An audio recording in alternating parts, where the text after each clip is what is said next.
Welcome back to He's a Giant, a pod about all things college football and all things Giants football. I'm your host, Sal, here with my co host, Monty, and our special guest today, Matt Waldman. Matt, welcome and thank you for being here. Sal, thanks a lot. Thanks, Monty. I've been looking forward to this, and it sounds like we're going to have a fun show and a little bit different. So that's awesome. Absolutely. So, for those of you who are joining us again, thank you for joining our show. Our audience is hardcore Giant fans, hardcore college football fans, and Matt has been doing the rounds for the RSP, which I want to get into in a second. We're going to go into a little bit of a different approach and discussion with him today. Monty and I are very focused on things like process and how he does his scouting evaluation. But before we get into that, Matt, why don't you tell, for those who don't know in our audience, a little bit about the RSP?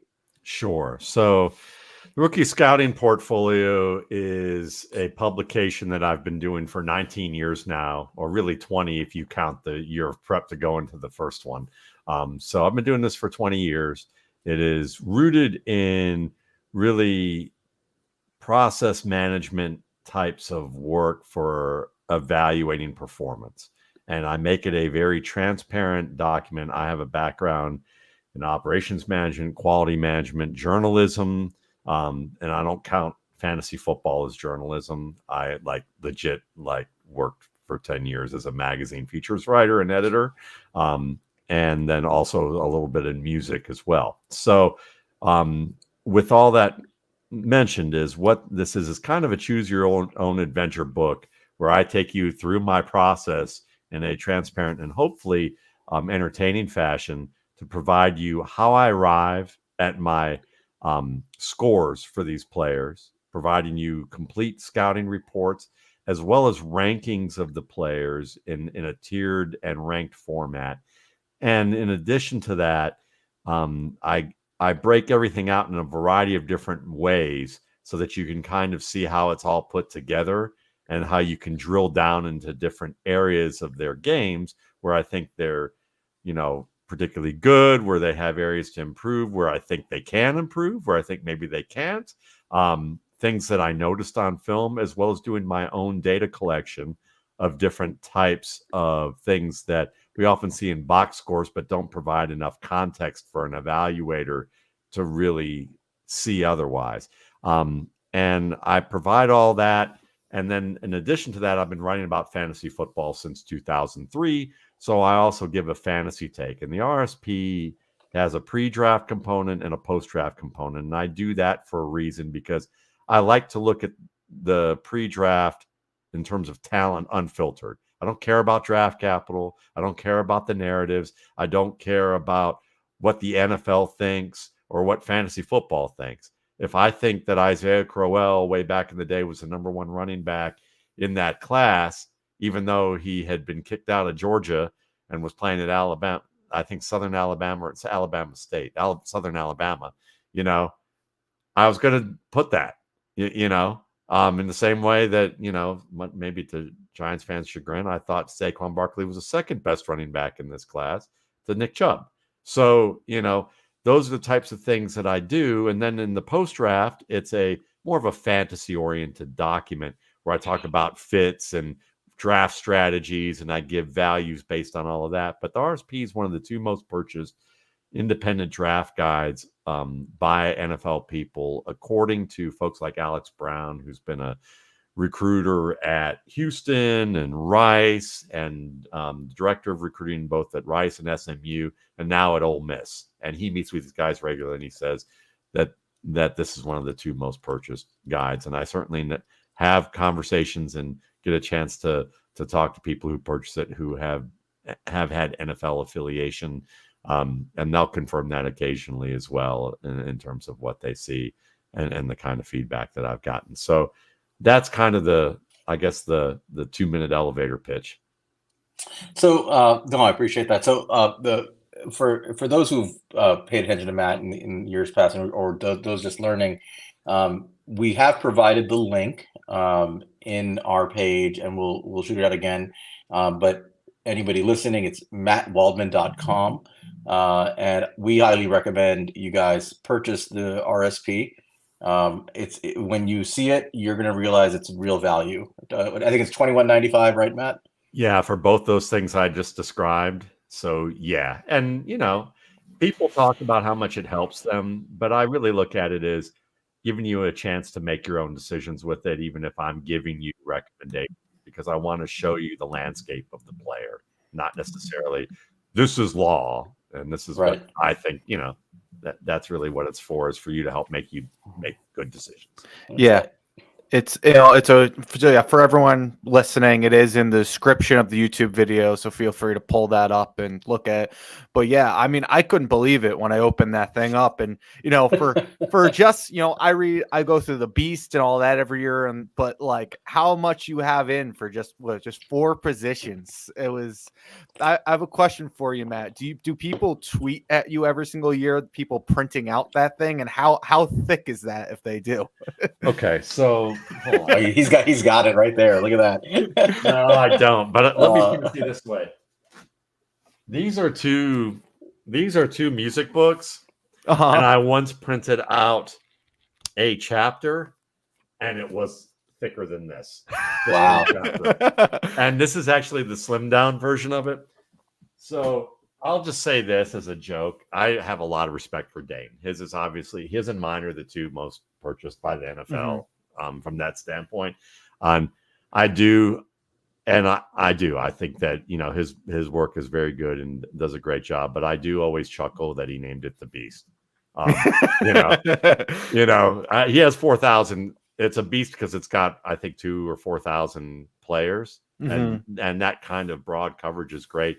But in terms of depth, I kind of been doing this, and I probably shouldn't say it, but like I try to do it on equal footing. As the Godzilla King Kong movie, I kind of think of his as the beast that must be the King Kong, and I think of mine as Godzilla that rises out of the depths of the ocean. Is that why you keep putting up the Godzilla tweet? I have as kind of like, I haven't really told people why, but I have, just to be fun, because I don't want to disrespect Dane. Dane, he does great work. And we are friendly, but I did find it cute that a couple years ago that he decided to call it the Beast, because like I'm looking at that and I'm going, how do I not be a prick by by saying anything, because I do have respect for it, and it is a beast of a thing, but then I could also say, yeah, mine's got depth, but Emery Hunt, some of the players he looks at in Division 2 and Division 3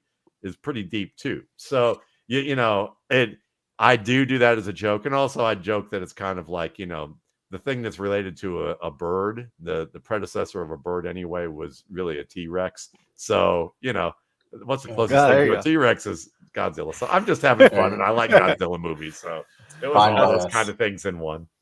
That's great. Yeah, I mean, I looked at it. I couldn't believe how many pages were in there. It was just like, wow, just starting to dive into it. It was 1,183 pages, right? Yeah, and it used to be longer. I mean, now I've kind of shortened some things up, because there's certain things I used to do that I'll talk about when we talk about process, to get to learn about it. But there's 3 things most people say, and I know it sounds like I'm selling, and I am a little bit, but it's really, it's the truth.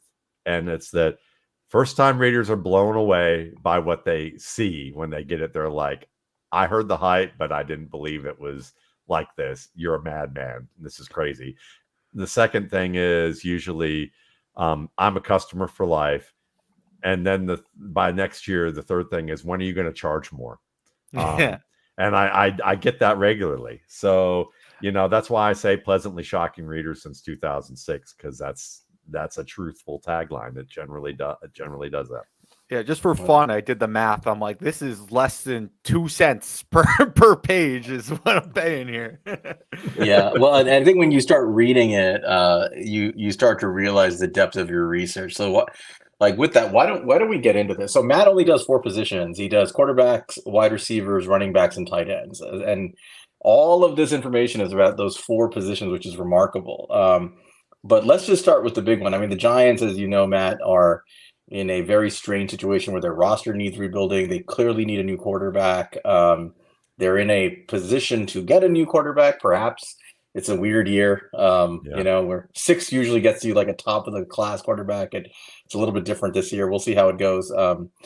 both Monty and I have been big proponents since essentially week 2 that the Giants need to move on and get themselves one of the quarterbacks in the classes. We're big fans. We think that overall this quarterback class as a whole, in our minds at least, ranks higher as a whole compared to maybe classes of the last few years in terms of the quality and the diversity perhaps of the type of players.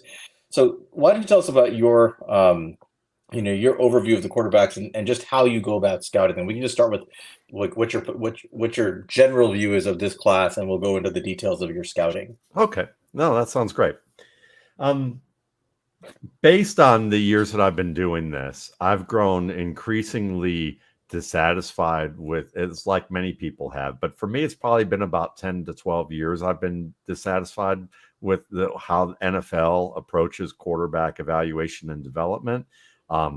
There's evaluation, which is one thing, and I think that scouts do a good job, and this is important for why I'm going to talk about my thoughts on the class, is that I think scouts generally do a good job, but just like other businesses, you have CEOs, some of them who have inherited businesses as opposed to actually built the businesses, and take over for mommy or daddy or uncle or whoever, and and they come in and they play fantasy with their business, and that happens in football to the point a lot where they countermand the work of scouts frequently, and when it comes to quarterback, it happens even more frequently. And because there's very little development in the NFL, they're there to teach scheme. They're there to teach, game plan in terms of what coaches do. These players have to continuously learn on their own and and really have an honest assessment of themselves and take criticism from other coaches who don't have an impact on their job directly and work at it away from the team pressure to get better. And it's a position that has a lot of variables and is very difficult because just like they are performers, they're not scientists. So they're on a stage, and stage performance really requires a lot of integration of a variety of competing skill sets. And in order to do that, you learn through play. But you can learn the wrong things through play and have them continuously reinforced because you were such a good athlete. Or maybe you were a great athlete and maybe you saw the field well, but you were a bad technician, and you've ingrained those techniques to a level that now that you're playing in a league with a much narrower margin for error, those techniques pop up like a sore thumb when they're bad and limit you and put you at a ceiling that you didn't bump against in the SEC, ACC, or Big Ten or Pac-10. On the other hand, you could also have great technique and great concepts, but your physical skills are limited and you're not that much of a thrower, and it may not get better. But the biggest thing that they're starting to realize is that all those things are factors that they like to look at and list, but the glue that holds every game together is how fast you process information. And processing information isn't a science right now. It's more of a performance craft, and that has to be ingrained. So with that said, in a world where if the NFL develop players the way they used to, in the sense of giving them intermittent playing time to start, you're not seeing the field so well, let's bench you for a little bit. If the game gets better, we'll put you back in, or we'll give you a week or two away so that you can get it together and not start to see ghosts. You're going to actually get a chance to watch a veteran do things and know that you're still our guy, and that the owner's not breathing down our necks and threatening to fire us for doing it, and that we're not threatening to jettison you after 2 years because you keep screwing up. These guys developed. Now, oftentimes they did, not always, but Terry Bradshaw did, Steve McNair did, Drew Brees did, who credited Marty Schottenheimer for all that, things I've talked about a lot. So with that in mind, the NFL doesn't do that very often. Jordan Love is like a recent exception, and the others are by accident. Tom Brady was an accident. Patrick Mahomes wasn't an accident. He was consciously planned that way. Maybe Lamar Jackson was consciously planned that way. But, Brett Favre was an accident. Steve Young was a happy accident in a sense. You know, Tom Brady was definitely an accident. So, you know, you look at those and those scenarios. Even Kirk Cousins, you could say, was like maybe Mike Shanahan's secret plan, but it wasn't the plan of the team. So, you know, with that in mind, if the NFL were that kind of world, I would say there's 6 to 8 quarterbacks in this class that I would feel like they have a chance to become good starters in this league. Based on the 19 years of watching this happen over and over again and the hit rate of these quarterbacks, I'm far more skeptical that that's going to happen, and I'd rather be pleasantly surprised. So I would say the way that shakes out is that, yes, in theory, this is a good class with guys who in a year to 3 with a patient development timeline, they could become competent starters to very good starters. And there's like you said, Sal, there's a variety of guys who could do that based on whatever offense fits them the best. But in reality, I would say, for me at least, there's maybe 3, maybe 4 of those 7 who I think have a chance to survive being put into a lineup early and force fed, or as a scout once told me, is like searing meat. You put it on a hot skillet, and sometimes you get that delicious seared in flavor if you do it right. If you don't, you just get a burnt piece of crap.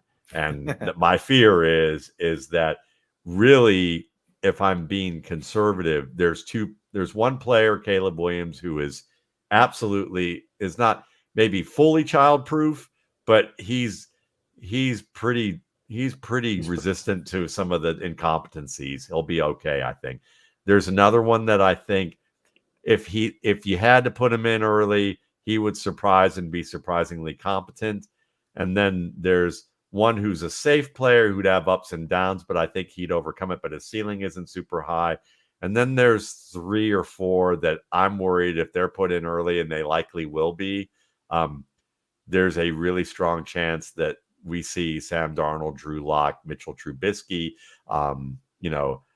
Desmond Ridder, Will Levis, if you believe Will Levis isn't going to come out of what he, after that 5 TD debut, things like that.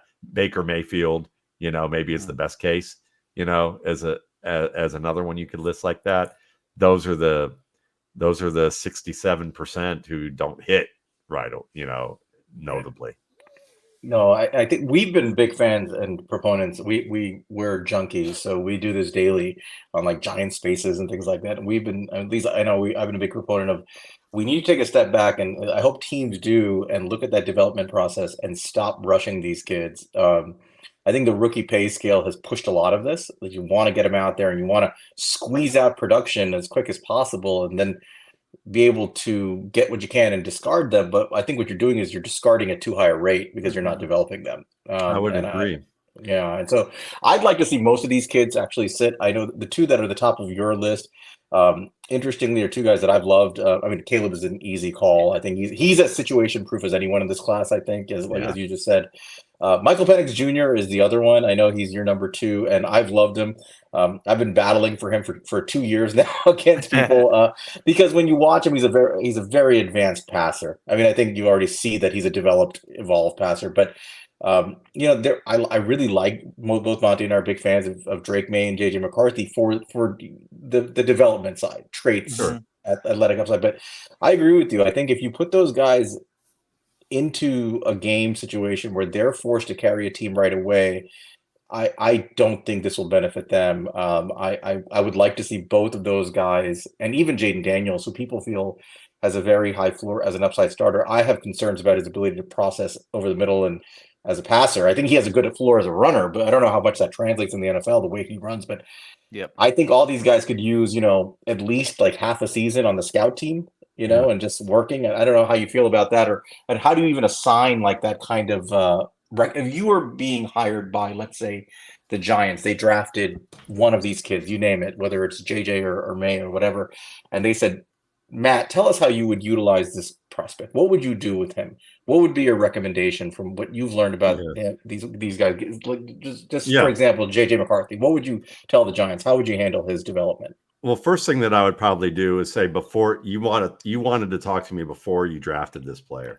Like you want to talk to me about what your expectations are beforehand. So we've already failed on that front. Like that's what I would, if I were well paid in my own right and knew that I could walk out the door at any moment, which is the only way that I would want to be a part of an NFL team, is if I could walk out right now and know that I could go back to my business and be happy doing what I do right now, because I don't want to go through the headache of people saying, we want you because somebody recommended you. And I like the cachet of getting someone in here. It's going to make a nice media splash in some way and make us seem like we're being progressive, when really we just want you to recommend what we're going to do anyway. So we'll get that out of the way. Right. But I really love your point about sitting them, and what I would say about a guy like JJ McCarthy. I say, listen, the guy's footwork is very solid already. So you've got a good fundamental base. You can see that the short and intermediate game is proven, but what we need to see is whether anything beyond 28 yards is accurate in his game on a consistent basis. And we need to see whether some of these processing highs, I think he has good processing highs, but I also think he has some processing highs that look like they could be happy accidents. And I'm not talking about the Ohio State throw that everybody saw where he's throwing to the back. I think that was conscious and it was very good. But there are other plays like that. And he has a lot of red zone and black zone issues where he backed up in his own area or deep in the red zone where he just makes mistakes. And they're a variety of immature or not seeing the field well decisions. So with that in mind, I would say this is a kid that probably needs intermittent playing time. I'm a big believer in that. I don't think the answer is just sitting automatically unless you have mechanical issues. Like if Jordan Love had some mechanical technique issues, he needs to sit. Drake May, I think, has some technique issues that could be sharpened. And I would like him to sit for a while, because here's the thing with performance-based things. When you are in a good situation with surrounding talent that's advanced and does everything they're supposed to do almost all the time. San Francisco 49ers is a good example of that. Great coach, great scheme, or good coach, great scheme, very good talent around them, an offensive line and skill players. They're all doing what they need to do. If you have a good processor like Brock Purdy did, and something I saw pre-draft out of him, then you're just getting reinforced all the things in theory that are supposed to happen on the field, and you don't have to overthink. You can just ball. And then it progressively advances so that when the bad things happen, you're not overthinking and you're not questioning things, and your game doesn't slow down as much. You just make a mistake and you move on to the next thing, and you're not slower for it because of the fact that you thought, oh, I made a mistake, and was it him or was it me or was it this or is it, can I count on this offensive line? And meanwhile, you have Mac Jones, who had similar good processor. And I agree with Dan Orlovsky about this point. You probably heard him say something along these lines, is that, if you play trading places with these two guys, that probably they would have similar outcomes in different teams to what we saw with them. And I think this Mac Jones, like musicians, you play with musicians who don't play with good time, don't play in tune, they don't know their parts, they don't know, and you're trying to improvise. You're not going to get better with musicians who aren't strong as fast as you will get better with musicians who are great. And that's what happened with Mac Jones. So when you look at McCarthy, I would look at him and say, he's got enough technique to play, but he also needs to be in situations where if he screws up in the red zone, we need to take him out and let him sit a couple quarters and watch somebody in the red zone and say, see how this guy throws it away in that situation all the time.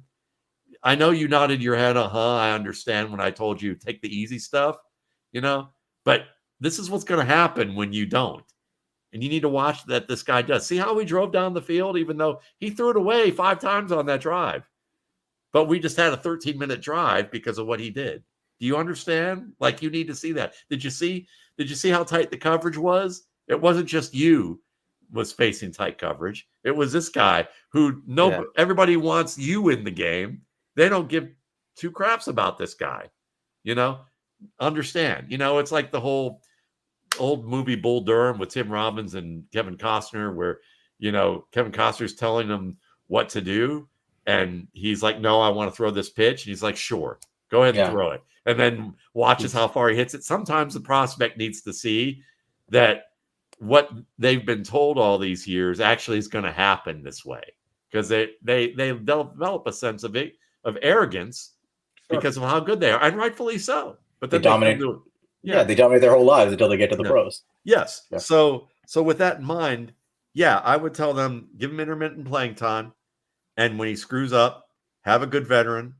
If you have to trade for a good veteran right now, not one who's never been good, I need you to trade for one who has run a winning football team, and you need to put him in here, even if he's somewhat not as good, even if he's not as good as he was. I'm okay with that. Get Matt Ryan back, unretire him, pay him some money, and have him come back in just so that he can clean up some for you and show this kid what it means to manage a football game. Those are things that I would expect, and I would want it, but at the same time, give the kid the confidence to say, you're still our guy. We're going to bench you, but we don't want you to get into bad habits. And we want you to have the humility to accept the fact that this guy is going to show you some things that you need to learn. You may be more mobile, more athletic than Matt Ryan ever was in his life. But what he can show you is what you need to learn, in the same way that Mahomes got that from Alex Smith. They didn't turn him into Alex Smith. I mean, Alex Smith is Captain Checkdown and overthinks a lot of things. And Patrick Mahomes is a gunslinger who plays with a great level of instincts, but also is very intellectual. But he got things from how to prepare and how to play with good management style that that he wouldn't have gotten otherwise. So that's what I would do. That's a great example. I appreciate you breaking that down. I mean, did you have a question, Monty, before we go into these process questions? One thing I just want to kind of touch on, I thought was interesting way you kind of talk about JJ bringing in is, one thing that Sal and I have talked about, JJ obviously needs a lot of work. He needs to grow. We all kind of see that as a younger player, hasn't had a ton of experience. But I do kind of what you said with like comparing it to like a Jordan Love or a Drake May. I don't think it's a type of thing where you bring him in, you're like, okay, we need to start from, stage one and fix this, fix that. It's not because Harbaugh did such a good job with him. I feel like you're bringing him. It's like, just continue to go where Harbaugh left off. You're just continuing. You're not starting from square one and trying to fix these mistakes you have. You just are continuing that development, which I think is a good thing with JJ compared to some of these guys. Yeah, I think that's true. I think there's a good baseline for him to develop. It's just that the things, there's things that people celebrate with quarterback evaluation that are just things that every NFL prospect who's drafted in the first round does, and then there's things that few of the quarterbacks in the first round do that are the expected things to become second contract starters. And those are the things that McCarthy sometimes does really well and sometimes does very poorly. And so that's why it's like you've got to get him in situations where he can have success and reinforce the things you're trying to teach him, like you said. And then you also have to put him in situations where you take him out of the field and say, we're not going to leave you in here because the game's going too fast for you, and you need to calm down, get out of your emotions that you just threw an interception, or that you just now you're down 14, and now that and the fans are booing you and all that stuff, and get out of your head of that stuff. And you actually have to observe someone doing what we told you and see how now we're only down by 3, and how did that happen? Did he make those spectacular plays that you can do, or did he actually just play smart football? And then in those late moments is when we expect you to make those 3 to 5 plays per game that are borderline awesome, or maybe really one play a game that's spectacular, and the other 3 to 5 are really just smart football played at an advanced level. And that's what you have to show us. So, yeah. Yeah. That's a great breakdown.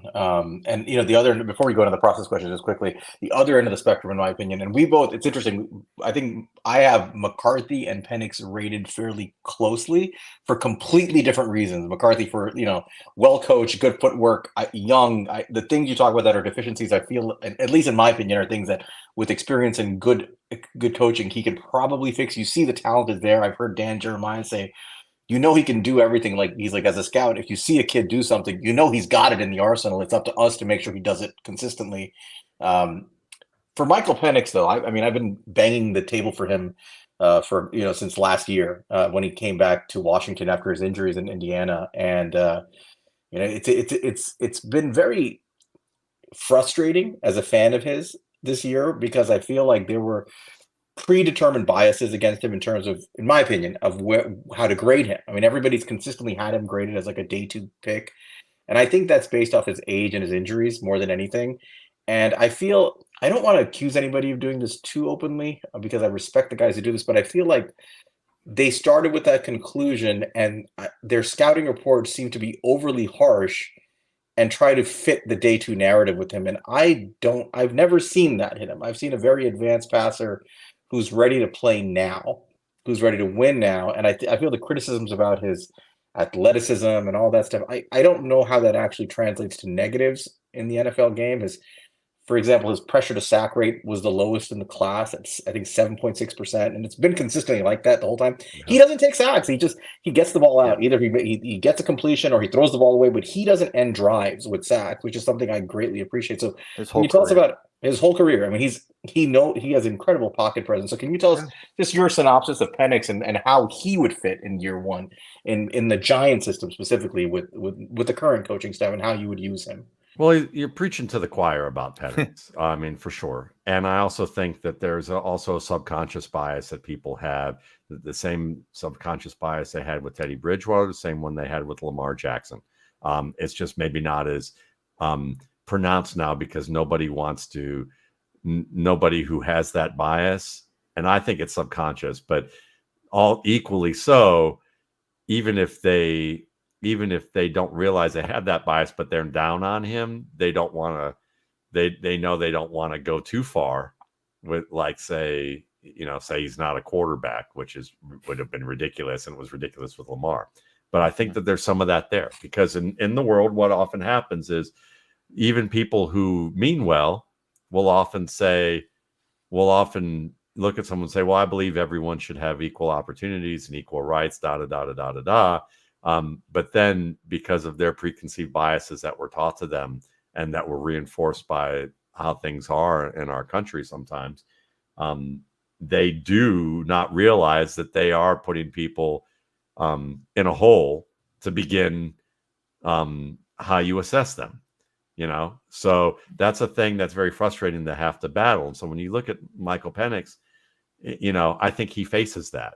But I also think he faces the preconceived notion of injuries, that even though injuries are unpredictable and they don't increase significantly enough to predict that there's going to be a recurrence with the injuries he had. So there's that. There's also system disadvantages, and people just oftentimes layer these ideas that are myths onto things that are just that you could apply anywhere. It's like, I have a pit bull, okay? And people cross the street when I walk down the street. He's a 60-pound dog, and he is built like a tank. I joke he's like my strong safety. But like he and he's a sweetheart.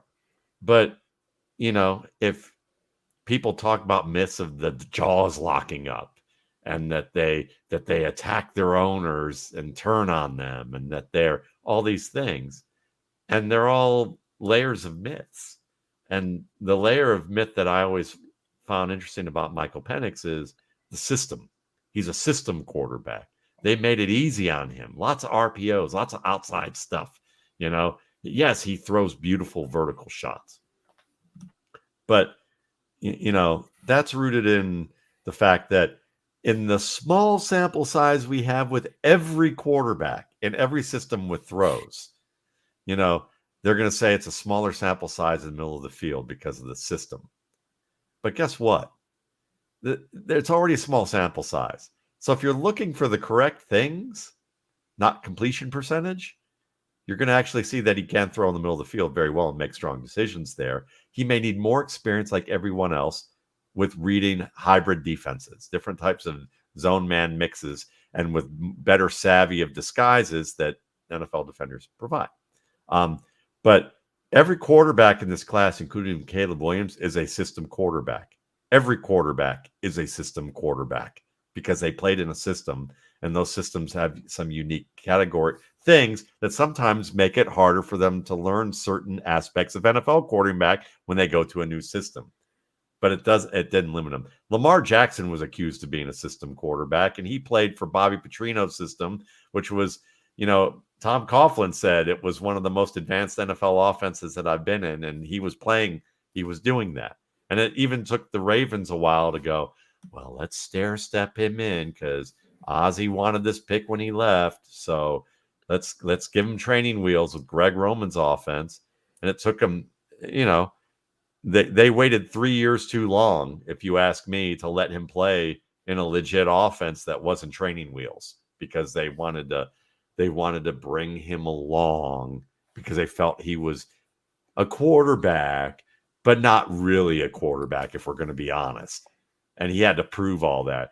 Hell, he had to prove it by basically out negotiating the Baltimore Ravens on his own to basically be, a step smarter than every other quarterback who's in the league just to get what he did. So to get back to the point with this is that why I say all this is with Michael Penix, I would say I would say to them, let him sit for a bit so that he can recognize advanced defenses that maybe a wide open attack and some of the RPO based stuff that you talk about and dwell on, you can give him a chance to just get a little bit better in the film room to spot some of this stuff. And we can work on some of the drop footwork that he might not have to do as much of at Washington that we may ask him to do in this system, just so he gets some of that down. And if you want to bring him along, excuse me for 1 second. Go ahead. Sure. No, you guys go ahead. Give me 1 Okay. second. But I've got an intruder in my room, and I've got to send her back to her bed for sleep. Give me 1 second. Sure. But if you want to, if you want to put him in a situation where, after 5 or 6 games, let him start playing, as long as you're willing to do the intermittent sit start as you need to, I would be okay with him, playing a lot of the first season as a rookie. But with the Giants, my biggest concern would be, do you have reliable receivers? Mm-hmm. Do you have a good starting offensive line? Say the offensive line's getting better, but is it all the way there? I think guard is where you guys are looking, So pressure up the middle is the biggest barrier for young quarterbacks. So I would say to those guys, if you're going to draft Michael Penix, I want to make sure that I see a good guard prospect. I want to make sure that you have gotten him at least one quality wide receiver who could be a primary guy to go to. And if you don't have that yet, then guess what? Don't start him until the end of the year. Don't start him until you have mop up duty, because you've already seen that he will stand in and be tough against pressure, and he's a gamer, and that he's worn pressure pretty hard at Indiana. Why are you going to ruin your investment like that? You can get 5 years out of him. Do you really need to put him at risk year one when you don't have the infrastructure that you need? If you think you do, and you legit are honest with yourselves that you do, and I don't think you do, then yeah, go ahead and start him mid-season. But I would say wait till late season. What's it going to hurt? Did it really hurt Patrick Mahomes? Are you really going to use the excuse you're using on me when Patrick Mahomes is sitting in your, basically flying in your face as an example otherwise? Yeah. So yeah, that's how I'd approach it. I love, it's music to my ears. Like, just I'm all about just sit these. I don't see a lot of prospects come out that I feel are ready, as athletic as they are, as gifted as they are. I don't think they're ready to take on modern NFL play. Very few are. right off the bat, especially with these hybrid defenses, as you mentioned, like that. What Michigan showed is the closest thing to an NFL defense. He got criticism for not performing well. And I remember telling my friends who were all rooting for him, they said, "Oh, he's going to beat Michigan." I said, "No, he's not, and it's not going to be about him. That's an NFL defense by and large. I mean, that defense has a bunch of draftable players, but I do think that most of these young quarterbacks need time to learn how to read those types of defenses. You don't see things like that in college often, and it would benefit them. And I agree with you. The Giants are not quite there as a roster to support him, but I have no problem taking him and developing him or any of these kids. Sit him for a year. I don't care. Give us some hope. Agreed. We're fan. We just want hope that the future is bright. I don't want to break him like what the Jets did to some extent. I remember with the Sam Darnold experiment, they did exactly what you talked about, the intermittent starting, but I feel like they did it in a panicky way. Adam Gase would start him, yank him when he had a bad game, as opposed to have it in a more planned fashion, and he destroyed his confidence. And he didn't. He didn't handle it in the way you got to bench someone appropriately. You have to understand how you're going to approach that with a guy. And Adam Gase didn't even say anything, didn't talk to him. He, makes a young guy wonder if he's even going to be on the team next week or get traded or what he's going to be buried. And then when you do tell your coach, I'm seeing ghosts, and your coach is having, experiences on his own, or at least that's what his eyes look like, and he's not even responding to them and not doing anything about it. That's also a sign that you have piss poor management on the field, and Let's get into. I'm sorry, Ronnie. Do you want to just hop into the process stuff, or do you have any more questions? I just had one last thing. Let's hop into it. I was just going to say that I think that, people don't look at enough with these rookie quarterbacks too. That, I mean, not until the end of this month are these guys even get out of like the draft cycle here. Like they don't have an off season to get ready for this huge jump. So, taking time after this off season is really helpful, especially with the NFL draft process stuff in mind. Yeah. So, Matt, if you will indulge us now, we're going to go into the meat and potatoes of the geeky nerd talk that we live for here, which is the details of your scouting process. What we want to do differently than maybe some other folks is no disrespect to anybody, but we like getting into the details here. So, for those who have already opened up their RSP, and if you haven't, I'm going to plug it again, mattwaldman.com. Just purchase it. $21.95. You're not going to regret it. It'll help you understand these prospects. It'll help you understand things for fantasy football for these rookies. Matt has essentially checkpoints for various things he looks for. You are going to be shocked at the level of detail of the number of checkpoints and how he scores them. But why don't you tell us about your process for quarterbacks and how you go about, how do you put it all together? How do you lay out your checkpoints? How are you viewing film and putting this together to scout them? What are you looking for? Sure. The most fundamental thing that you want to try and do when you're evaluating players, whether you have a team of evaluators like I used to manage when I was in another industry, or whether you're doing it on your own, like I've been doing for the past 20 years, is that you're trying to have a process that grows with your knowledge as your knowledge needs to grow, and also informs you when you've hit a wall with your process and it needs to grow. So how do you go about doing that? And that's the first thing that comes to mind. And it comes when you look at the NFL, and I've been told this by a scout who was a subscriber since 2007 and said, your scouting at that time, I was 2011. He said, your scouting is okay. He goes, it's going to get better over time because your process is light years ahead of what the NFL does. And he's showed me scouting reports and explained why. And he worked directly with GMs for about 30 different teams. And he has, masters in stats, masters in biomechanics, played at Division I football, scouted for 4 different teams, and then basically had contract work with GMs directly, So he, one of the things that I wanted to mention with that is that with the scouting, in the NFL, you see that they have a scoring process of 0 through 9. They often use the 9. They give the example of Lawrence Taylor as an example of a player you'd grade as a 9, a rare player.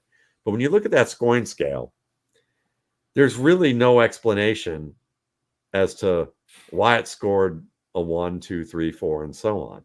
It's just like corporate evaluations where if you're not really sure, you give everybody a 3. If you want to fire a person, you have to ask your boss for permission. Then you're giving them a 1. If you want to give them a raise, they're going to probably get somewhere like a 4s and 5s, but you got to ask permission for that to happen, as opposed to just actually give it based on what they actually did. And nobody really knows what those things are. So the problem is that you can have people with 20 years of experience doing it poorly. You could have people with 20 years of experience doing it great, or people with minimal experience in doing it great and minimal doing poorly. You get them all in a room and say, how do you grade pass protection for a running back? How do you grade a good strike? And you might get 4 wildly different answers, and the one of them with 20 years of experience might have it really off. Whereas, where the person with minimal experience might really be right. But you're scoring, you've just created variation in your process. And so when your process has a 0 through 9 instead of a yes or no, did they do it or did they not do it? And what is it they did? And how do you define what it is they did? If you don't have those things, you're creating inherent variation within your organization. You rather have your whole organization be wrong about a player and identify very clearly why you were wrong. And go, we're going to fix this next year because this was important and we all missed it. As opposed to having one guy go, see, I told you we should have picked this guy because this is what I said. And then there's 4 other guys going, but I said this and you said this. And now they're all arguing with each other because they're not on the same page. And then you create politics. And now you have unnecessary politics that you don't need into this. And the person with the loudest voice, the most compelling argument, the richest daddy, whatever it was, the father who was the Hall of Famer, they're gonna get to have the pulpit for dumbass reasons, when really it is how do we define this? So you define what your criteria is clearly, and you put it in a yes/no format. And so that's what I do. I have a glossary of terms for every criteria point that I study, and I define it. And then I assign a point value for it. So if you did it, you get a yes, and you get those points.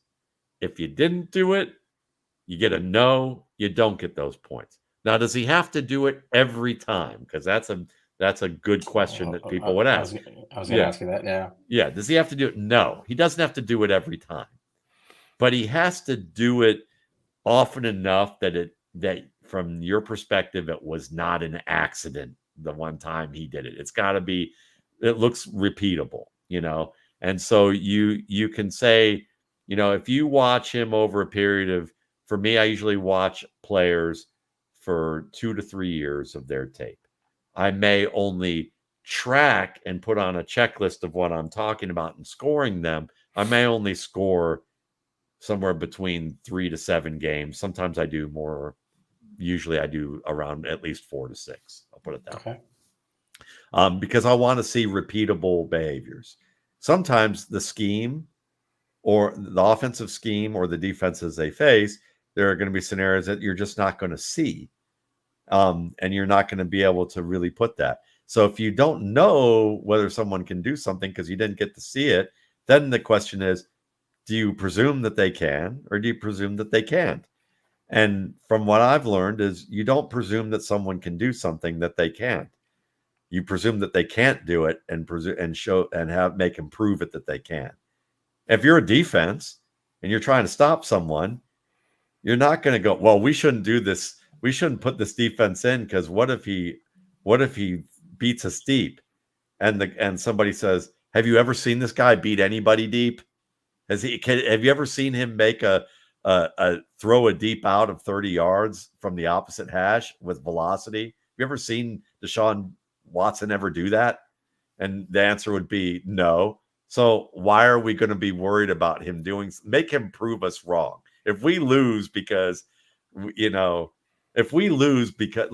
Belichick, or if we lose because we're going to presume that Sean McVay is going to finally wise up and change his game plan in the Super Bowl after Detroit showed in week 14 and the Bears in week 15 and the Eagles in week 16 showed that he's not going to change anything and he's arrogant enough to believe that his same basic system's gonna win, I'm not going to be scared of that. Make him prove that he's gonna counter what we're gonna do against him, and he didn't, and he lost. And then the next year, he ran a wide zone. Everybody played a tight formation, and it took him 9.5 weeks to actually run gap plays, which is something that any high school coach would have said, this is what you can do to stop what they're doing against him. But he had the hubris to do that. So yes, you basically presume that they're going to do that. So you score on a yes or no, you give points to it. I use 100-point scale because I think it's more intuitive for people to understand what's good and have increments with that. And I explain, what level of player has those types of scores.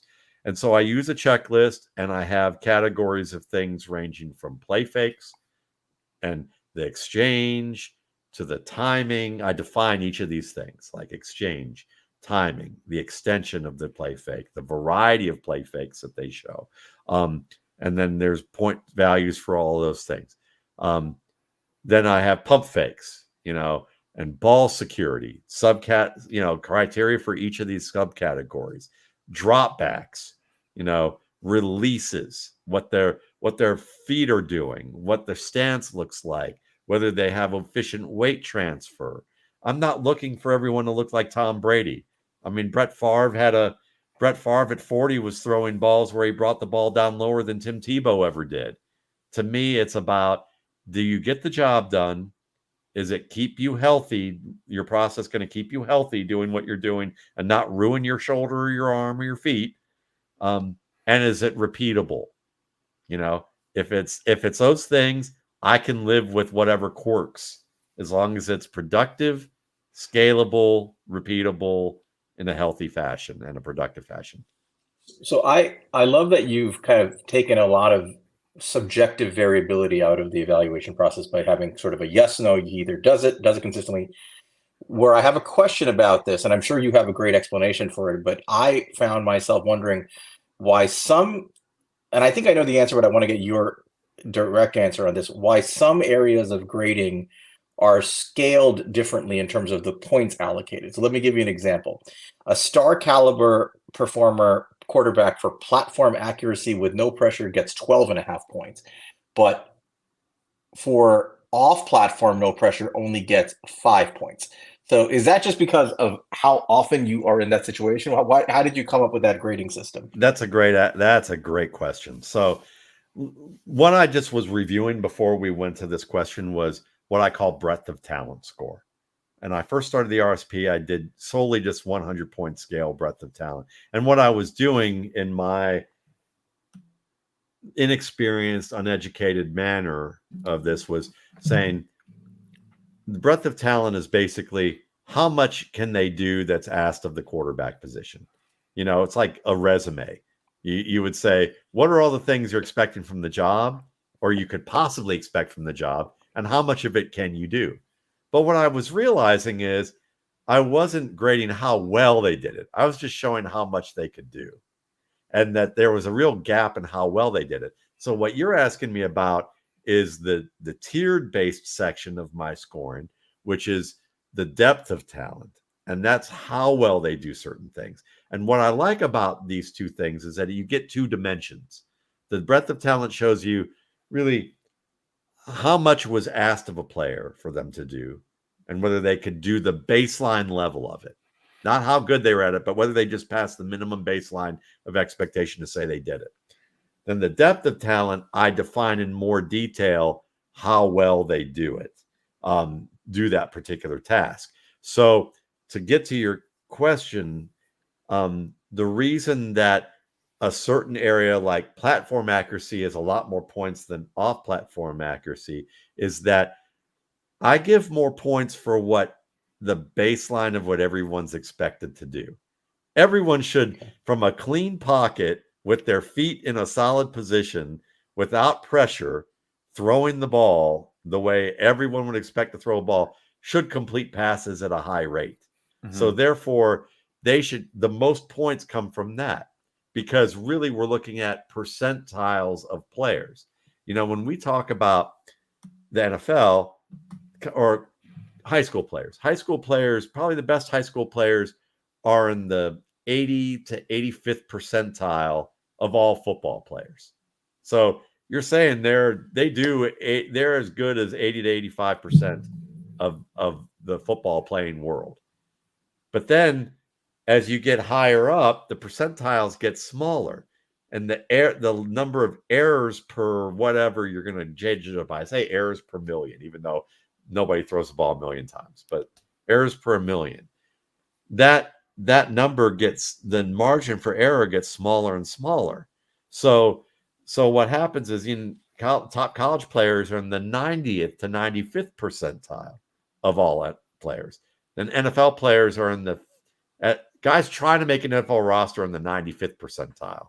Probably guys who like make a roster in the 97th percentile, and guys who actually are legit starters are probably in the 98th to 99th percentile, and your best players in the league are probably in the 99.9 percentile. It might even be more narrow, like the starters are in the 99th percentile, the repeat starters in the 99.95 percentile, and then the Pro Bowl Hall of Fame players are 99.99%. And you would say, why is that so small? The difference. But when you go errors per million or even errors per 100, errors per 100, the difference between 99.5 and 99.9 is a certain number of errors per million that show up in a huge fashion. In the NFL, one bad play is a big deal compared to college football, where 3 bad plays might be a big deal. Like, makes sense. Yeah. Tevin, I'll give a running back example because it's the best one I can think of right away.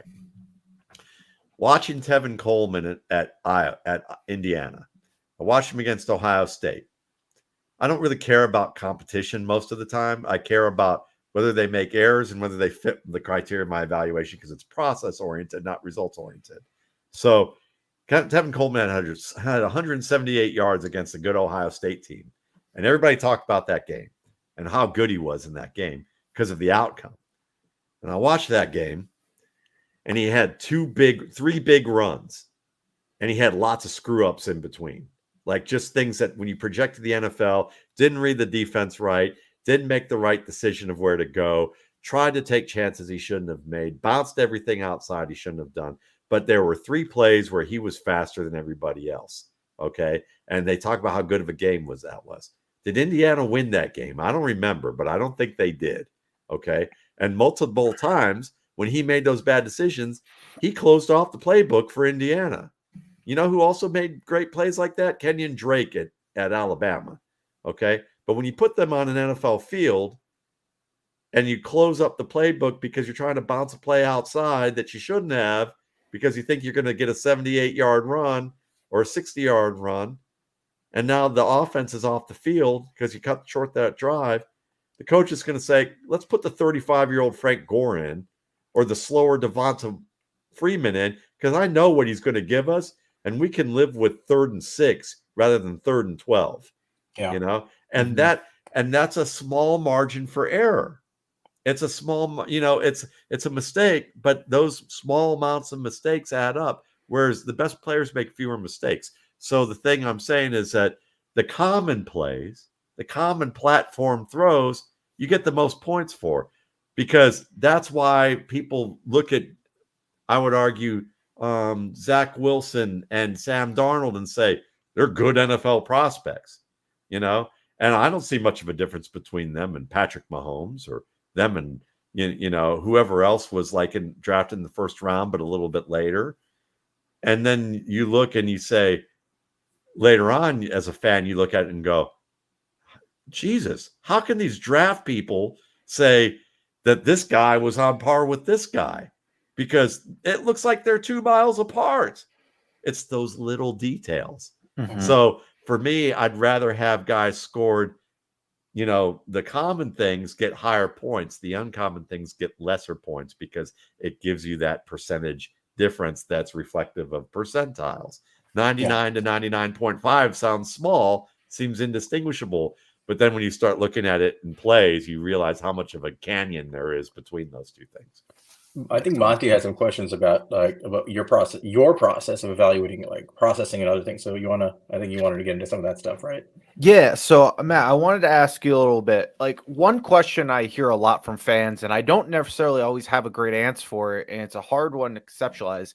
When you look at a process, like the actual processing of quarterbacks, and you're trying to judge that, what are you looking for, and what would you advise like fans to look for when they're watching the tape? Yeah, I love this question too. So to me, processing is the glue of good decision making. Okay. It's like the unseen thread of a suit that's called decision making. You know, you pull on that thread and get rid of it, the whole suit falls apart. So embedded in things, I break down decisions into coverage, controlled aggression, timing, which to me is anticipation of where the ball should come out, and the speed of the reaction to get the ball out based on what you saw. And then risk management, basically, are you throwing the ball away when you should? Are you checking down when you should? You know, are you taking sacks maybe that you should in rare cases? You know, adjustments. Are you making pre-snap adjustments as best as I can see without interviewing a quarterback? Are you making early post-snap adjustments to what you're seeing? And are you given responsibilities to change either the line or change a play, you know, in a game? And so with processing, you know, when you're reading drops and then you're maybe deciding whether you're going to act on those drops, you know, you're looking at information and you're anticipating. So the easiest one for processing is anticipation. Like, people get the reason why we see a lot of former quarterbacks be wrong about their evaluations with players is that they're like grammarians judging writers. Yes, it's important to understand the scheme and the X's and O's if you're a quarterback and know the whiteboard well. But if you don't act on what you see and know what the right things to see well, then you're not performing well. You know, so you could be someone who knows grammar inside out and can't write a compelling essay, compelling story, communicate well, because nobody wants to read what you're writing, you know? So to put it this way is, it's about reading leverage. It's the leverage of the defender or defenders in the area of the receiver, and noticing pre-snap what you think the leverage is going to be, post-snap early on, seeing what it actually is and if it changed, and then when the receiver gets to the top of their stem, knowing whether it's going to break open or not based on the leverage of those defenders, either on the player man-to-man or in the nearby zone, the adjacent zones, or in that same zone.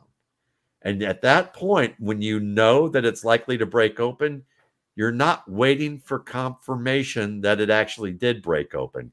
The ball's coming out so that it's arriving at the point where the receiver can make the catch in an optimal position, either only where the receiver can make the play, or where the receiver can make the play before the defender can turn and react to be in position. And so many quarterbacks don't do this well. The best quarterbacks do. And Brett Favre is the best example of a guy who didn't know what a nickel defense was until year two, but he also was given credit for basically creating the RPO. And the reason is that he read leverage. Was he taught this systematically? No. The guy who teaches this systematically is a guy by the name of Dub Maddox, who's a high school coach who has a system called R4. I would recommend anyone listening to this who want to learn more about quarterback play to get R4 from headset to helmet. Okay. I don't get any payment for recommending this. I learned a lot from this book. Okay. Because it shows you that he teaches this, but the best quarterbacks do it, because you can see that.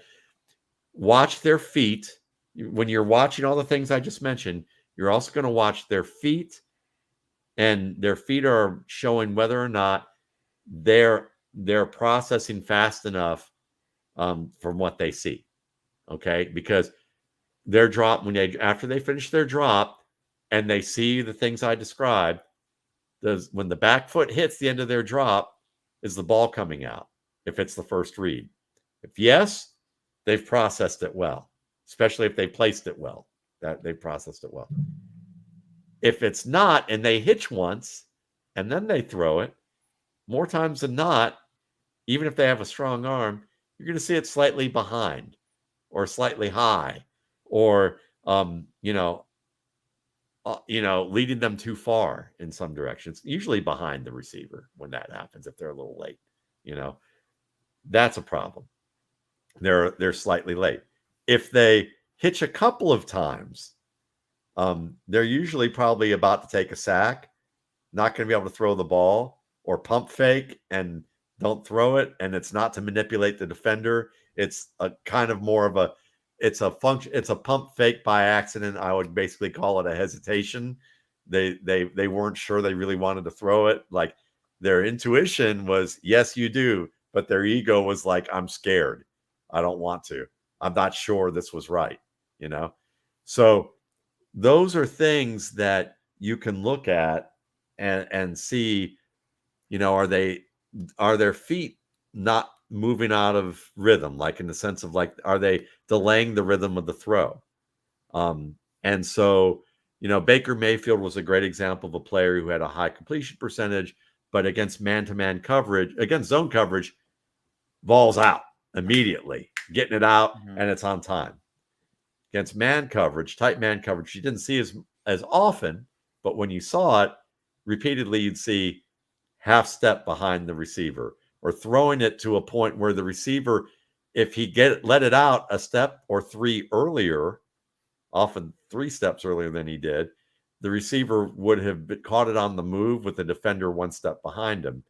Instead, the receiver's catching with the defender wrapping him up and another defender over the top, hitting the receiver in the chest, that receiver might have avoided if it was out 3 steps earlier.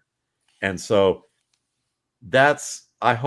I know that's a lot, and a lot of this stuff has been a lot that I've shared, but it's the context that I have to provide with it, is that, and I'm still working on this stuff. Like, I'm going to contextualize processing more in the coming years, but really it is about these things. Are they seeing it, and how quickly are they acting on it within the design of the play? Because if they act on it at the right time, the design is seamless, and you can just rewind and go back and see that.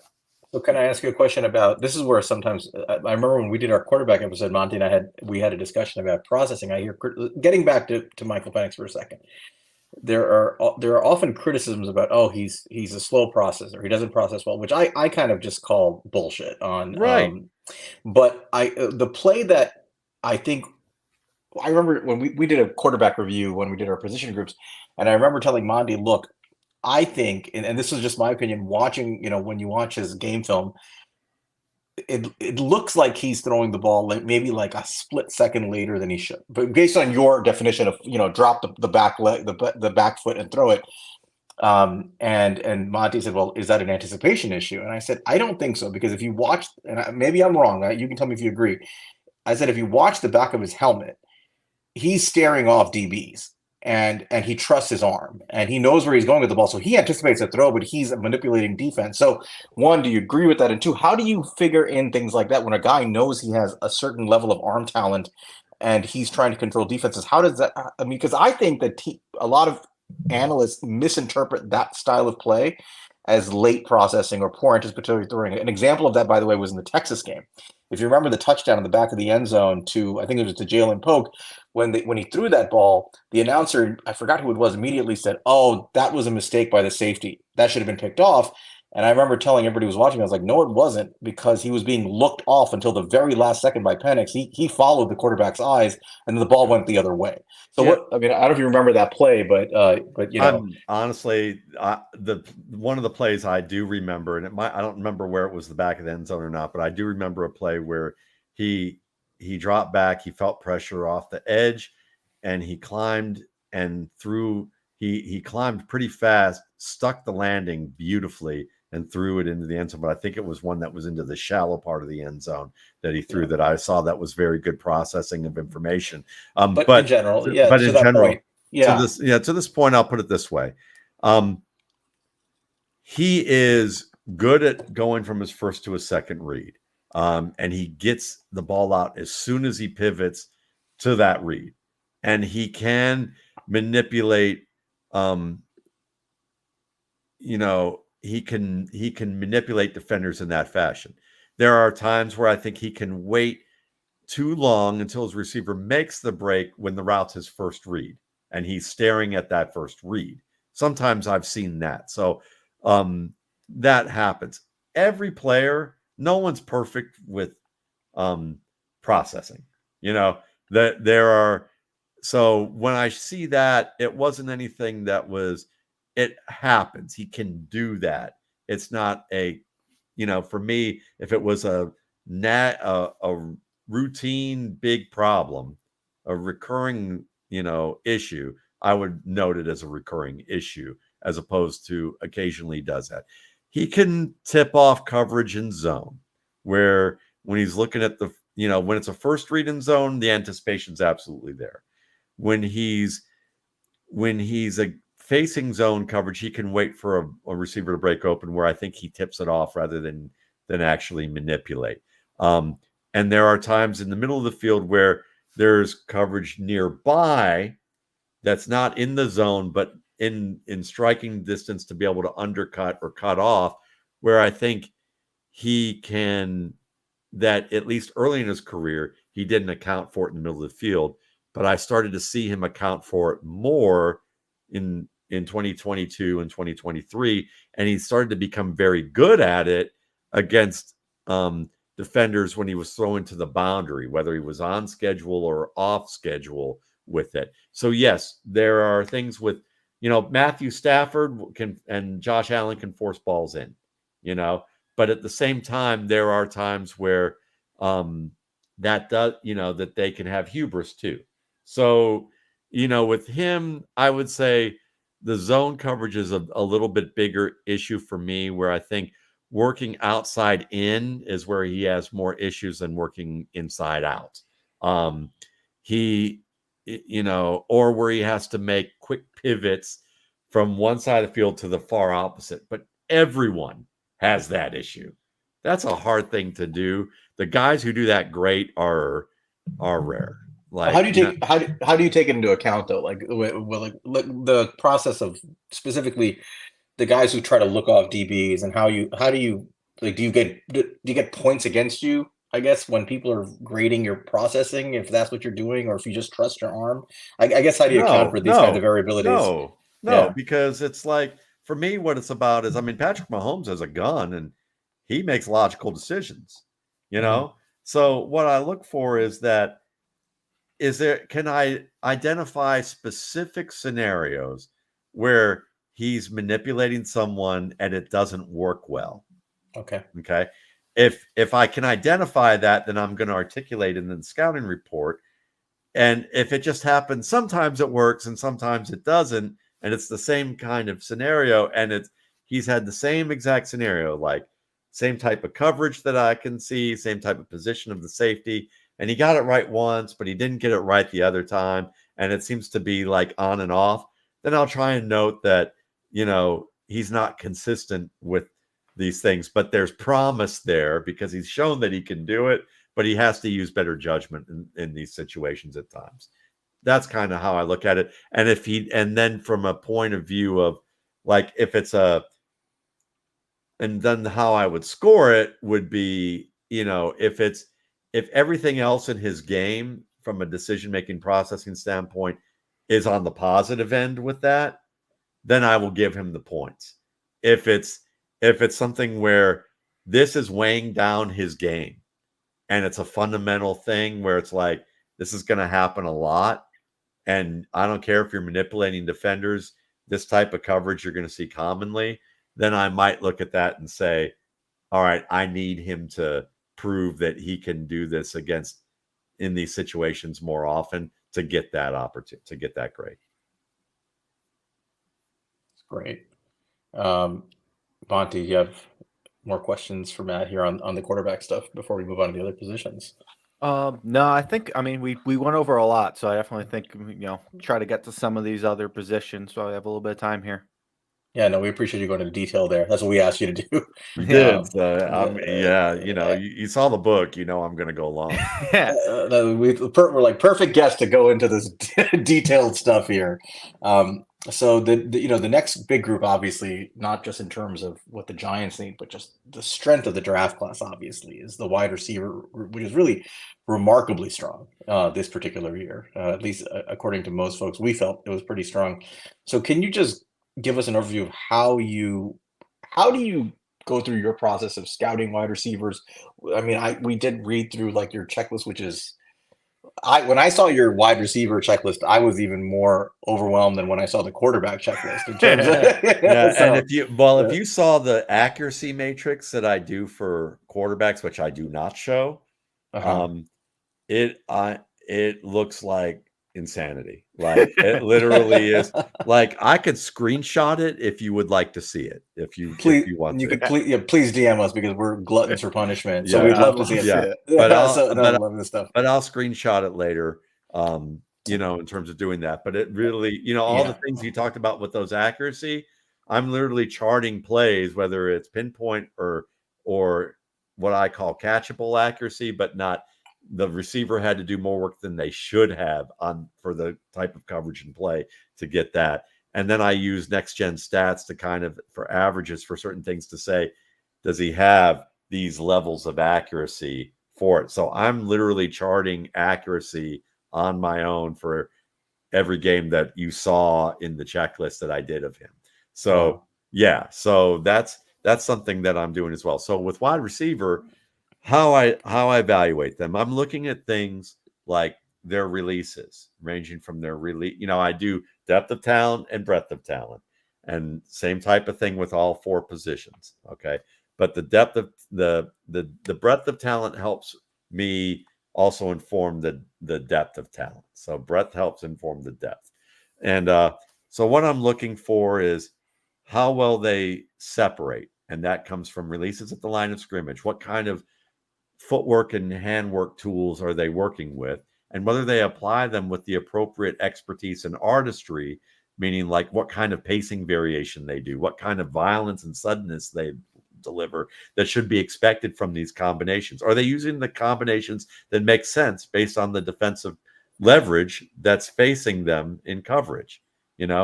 I'm looking at those things. I'm looking at whether they can get separation with their speed or their acceleration and quickness at different levels of the field, against man coverage.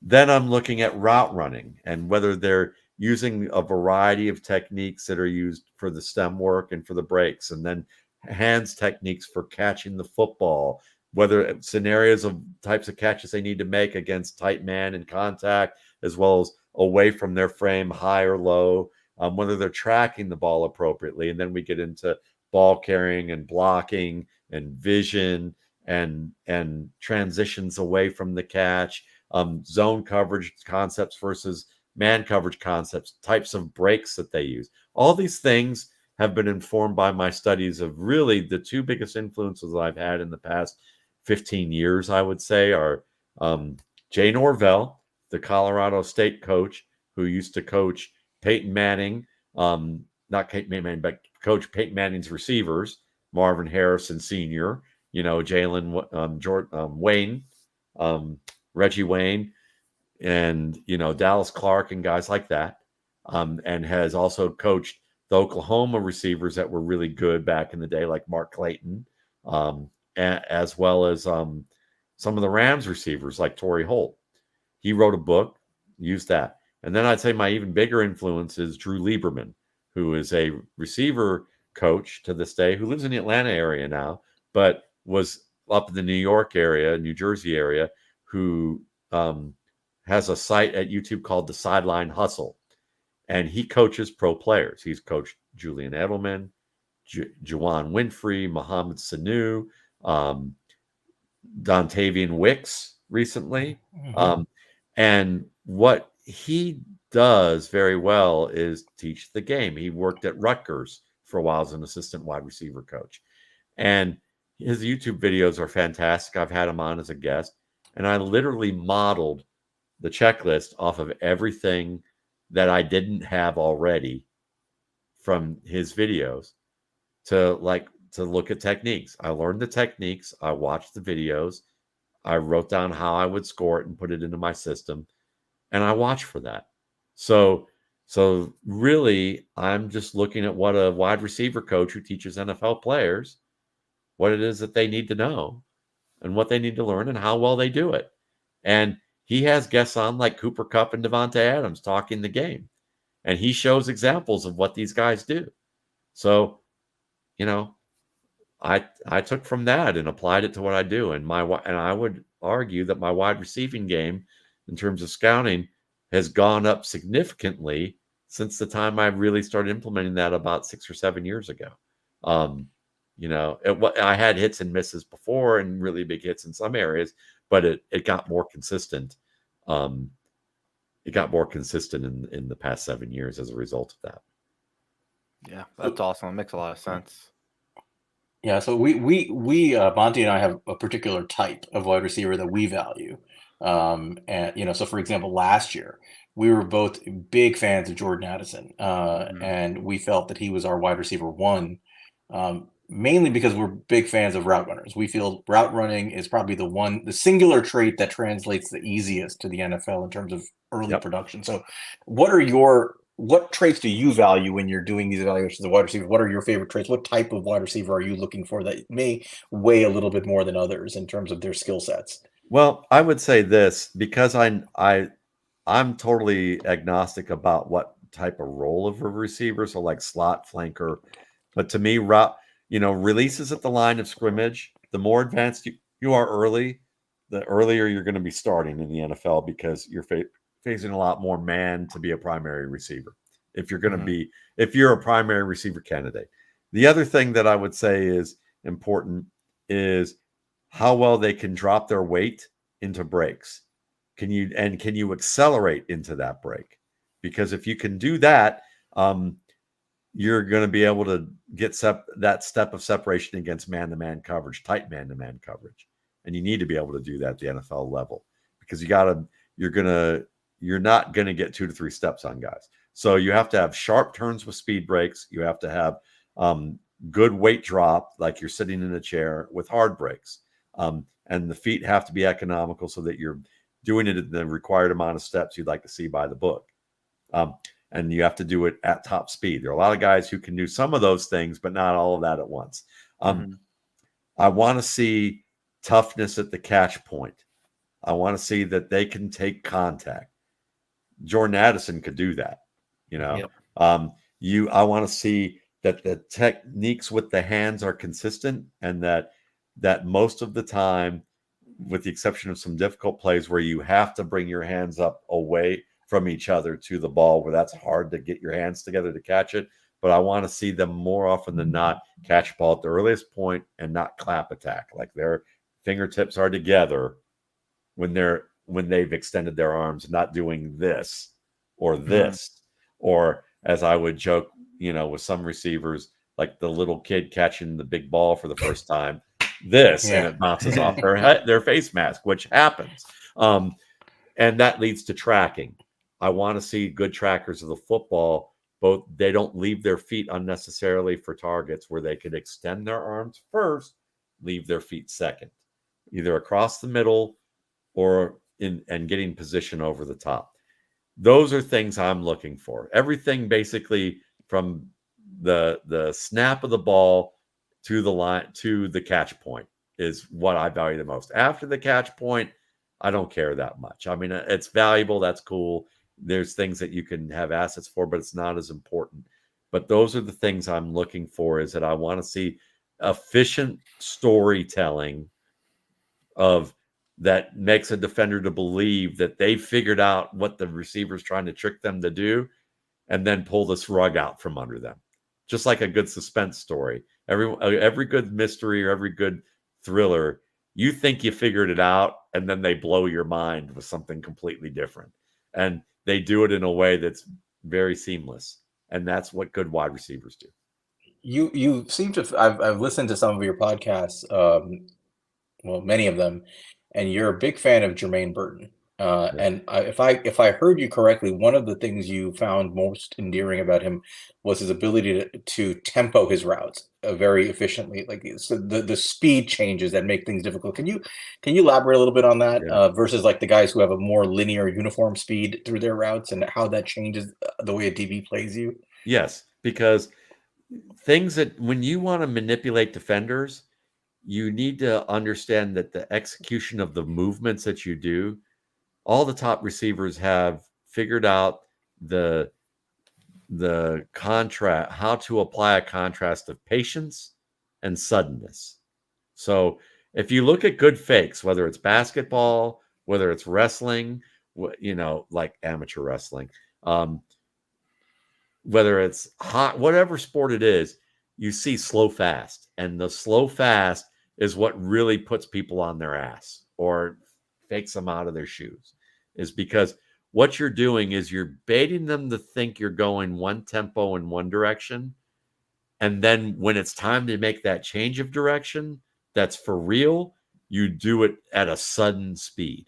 And it doesn't have to be, how quick you are can matter in terms of time quickness, but it's really about how the sudden that difference between slow and fast at your speed, because you want that's how you get defenders to guess. It's like sucking people into a story. You set the scene, and maybe you change the tone of your voice and the tempo, and you believe that everything's just going to be very calm until at the very last moment you just get them, and like and when you tell a story to a kid and you do that, the kids pop back, because they got lulled in by that. They didn't, or if, when it's an adult and I do that, they were guessing that I was going to do that. But if I said, you wait for that very moment, so when they're their most calm, when I do that, you don't expect that to happen. It's this same thing with route running. You get them to think one thing, and it's that suddenness, that patience and suddenness. So they think, oh, I'm running this route. He's not really going deep because he's kind of jogging this route. He's coming off this. He's just kind of so selling this, when in fact, he's actually going to go deep. So they're playing with the defender, judging their tendencies and playing and self-scouting, and knowing that they probably think by now, like every other receiver, that when I'm jogging doing this, that I'm probably blocking on this play, or that I'm probably just running a stop route. And so I'm not really trying to sell this deep, or with some players, they know if I run every route at high tempo, like Jerry Rice, that they don't know whether it's a stop route or they don't know whether it's a go route or a dig, and that's why it's important. If you're a one note monotone speaking route technician, like say Roman Wilson right now at this stage of his game, right to the next question. Yeah. If you're Roman Wilson, you're a monotone. You have a great toolbox of footwork and handwork stuff, but you have no comfort with tempo and pacing, and you're predictable. And it may not be as predictable for the college game, but when you know that Devontae Adams, Michael Crabtree in the past, whoever it is, Jaden Reed last year, Jordan Addison, Cooper Kupp, that the guys who win regularly, it's not because they're so fast and they're so quick and they look so pretty running in the open field. It's that they get a step on the best defenders who know that the route's coming and can't defend it anyway, and that's what you have to be able to do. And in order to do that, you have to apply that tool with that craft. And, just like processing, patience and tempo, and doing it with that level of craft is what sells. It's just like pro wrestling, maybe, when the pro wrestlers on those shoot interviews talk about, it's how you milk the move. The best wrestlers are the ones that make the other guys look good. They milk the move. They take their time. They build the drama. Even if you really can't wait to see the finishing move, it's really the matches that would keep people entertained are the ones where you're really milking everything and making it feel like that you're in the worst pain of your life and you've overcome it to now create the drama of winning. Can you comment then on? We have questions from our loyal viewers here. They have a few of them about it, but can you comment on Jalen Hyatt, for example? What were your thoughts on him? I mean, is he someone that tempoed his routes well, or was he just a monotone speed guy? And his route running ability? What do you think? What do you remember your report on him last year? It's hard to remember completely, but what I do remember is, and I can look it up, and I don't mind doing that real quick. But as I'm looking it up, I'll say this: is I remember that with Jalen Hyatt, I thought that he had potential to become a good route runner. I didn't think it was all the way there or completely proven yet, but I didn't think that he was a one-note guy in that way. So what I saw was, the blessing is that he had the skills to earn separation and distance himself great enough that all he has to do is run under the ball, in the SEC. The curse is that the best SEC defensive backs aren't yet or if ever the best NFL quarterbacks on any team every week. And so, he is someone that as a route runner, where would I put it? Let's see. Let's look here. All right. So I saw someone who had the makings of certain good skills with his releases, but needed to develop more of them and exaggerate that difference of patience and suddenness a little bit more. He could sell basic route stems on vertical routes reasonably well, but he needs to drop his weight fully to sell certain moves that he doesn't do. That he can vary the pace of stems even on short routes to set up defenders. He has some makings of some good techniques that you would need to do to sell those routes and manipulate man coverage or off coverage. But he needs to practice the execution a little bit more, and that he got better as the season progressed. But you need to see proof that he's going to do it week in and week out. Sharp breaks in terms of speed breaks, where you have the line step and drive step, where you're like running like speed outs, but where you have to drop your weight into curls. He has some crispness in certain areas, but he could drop his weight a little bit more with routes like curls. And he needed to be a little deeper on some stop routes and intermediate routes. Short routes, he did it well. Intermediate routes, he didn't do it as well. And the intermediate routes are the money routes. That's the routes that are going to make you the primary guy. So you can see there's potential to get there, just not doing it all the way. We Monty and I had very different. In fact, that's how we became friends. We argued a lot about Jalen Hyatt because he thought he was going to be Deshaun Jackson. I said he's going to be Kevin White. I said that Caroline said Jackson. I said Wolf Fuller. All right, I only said Kevin White because Monty's a WVU grad, and I know that elicits a lot of post-traumatic stress for him. So I get it. Yeah, I get it. No, I appreciate that answer. One of my other close friends here, Nunu, a dear friend of mine, asked a question that she wanted to make sure I asked you. What do you think about the curse of the 4-2s, guys? Have you heard of that? The curse of the 4-2s, the receivers who run 4-2s and they never really pan out, like the John Rosses of the world. This year we have Xavier Worthy. What do you think? How do you make any? Is there anything to that, or what are your thoughts? No, but what it is there's a truth buried in the conspiracy. That's the best way I would put it. Like, most conspiracies have some form of truth that's been twisted out of control. Okay. And then some things that people call conspiracies are just actually truths that nobody wants to really, we just don't have enough information yet with it. But I would put it this way.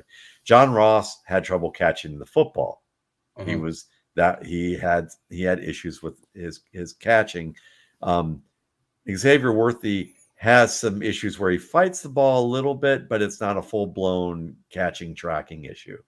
He makes a lot of tough catches. A lot of 4-2 players are players who were put on the football field because, like Tevin Coleman, who wasn't 4-2 but a fast running back, they could win with speed. If you screwed up 4 or 5 times in a game, but you had 3 big plays because you were just out-athleting everybody in the defense, you were good. Mike Wallace is a good example of a guy who was close to 4-2, probably, who could say, I didn't learn about wide receiver play on a nuanced level until I was at the Senior Bowl. I didn't learn all this at Mississippi State because most players will tell you they get brought in as athletes and they're not coached for development. They're there to out athlete people, at least the top guys on each team. Oftentimes that's the case. It's getting better in some respects, but it's still that thing is there. So a lot of those 4.2 guys or really fast guys were celebrated for their ability to beat defenses. And if we take enough shots, they'll win enough to make a difference. And then what we're seeing is as the game's advanced and that there's more cover two, and now those shots really need to count when they can take them, and their percentages aren't as high or they're not as complete players, they wash out. They wash out a little bit easier as a result of that too. Outside of like the top guys, I think you had a slight variation on your top three. I think you had the order was Neighbors, Adunze, and Harrison in that order of your top three. But outside of those guys, can you give us, we're big, take the quarterback early and build your roster after that kind of guys. But the rest of the wide receivers, who are the guys that everything you just told us about what you value, the route running, the tempo, the hip drop, selling the routes, winning. Who are your guys? Like if you were on day two, if the draft kind of goes the way people think it's going to go, what kind of receiver would you be? Who are the guys that maybe people aren't talking about that you would like to see on day two, perhaps, that are being a little undersold here? Sure. I can even give you day three because of how strong it is. But day two, like Ricky Pearsall, I think is a day two guy that is being undersold a bit. Maybe not on like social media, but probably in the draft. I think he has a lot of the same qualities we saw from Chad Johnson and Chris Olave. Very good route runner and also a speedster who can play multiple roles because of that speed and great aerial artistry on top of that. So I think he's a good one. We already talked about Burton. We don't need to say anything more really about him. I would argue with a good anticipatory, high processing quarterback, Keon Coleman will be better than what people think. But he needs a quarterback who isn't late to the party with the second read. So what we've been saying. But he's a good one. And maybe an offense that calls more than curl routes. For his Jason Garrett system. Exactly. When we did our review of Jordan Travis, we were almost angry watching what we were watching. It was really a frustrating watch. Did you like Jordan Travis too, though? Not at all. Not okay. Well.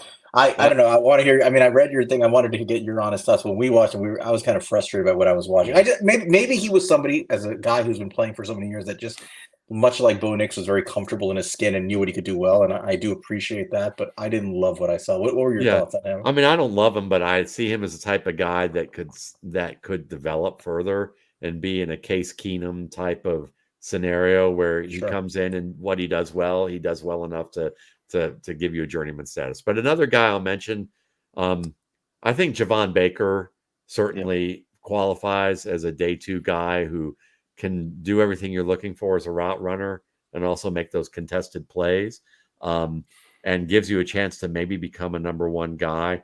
Luke McCaffrey, I think is more of a day three guy, but maybe because of the name and the athletic ability, he might get bumped up to day two.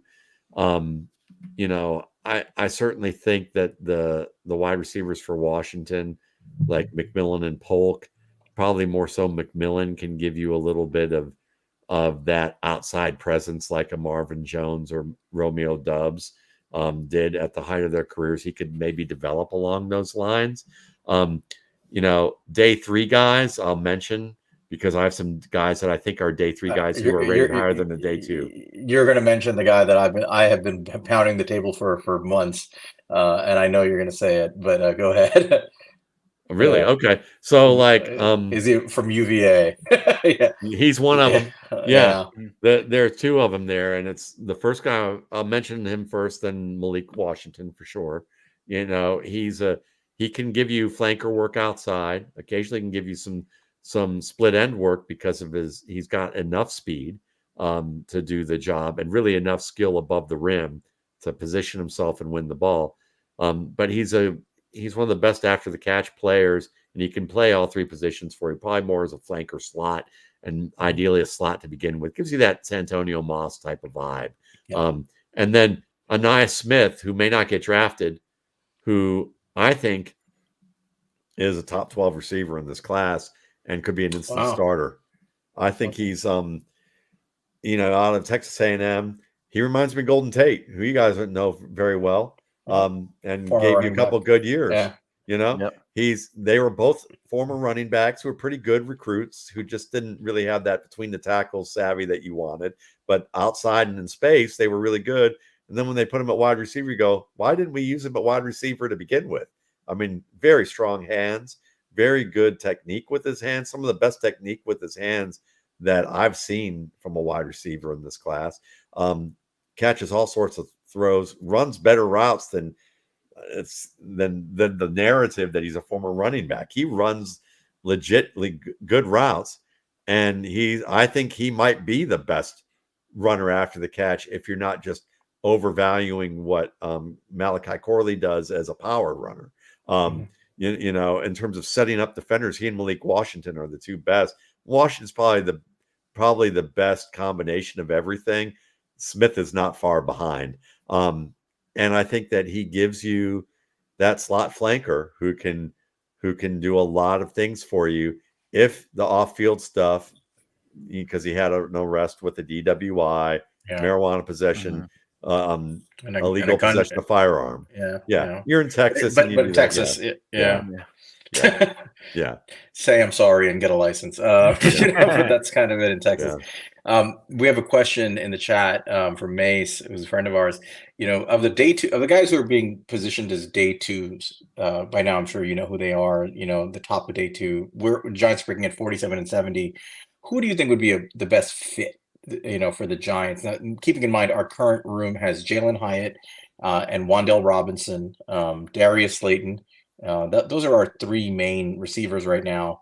Obviously, we need work there, and if we don't get one of the big three at pick 6, so I'm thinking guys like Xavier Legette, Keon Coleman, Ricky Pearsall in that grouping, perhaps a Ladd McConkey. Who are the guys? Who do you think would be the best fit for the Giants from that group? With everything you just told us, if you believe that the slot receivers they have are going to come through and become something, then you probably don't want to pick a player who is probably going to be best in the slot.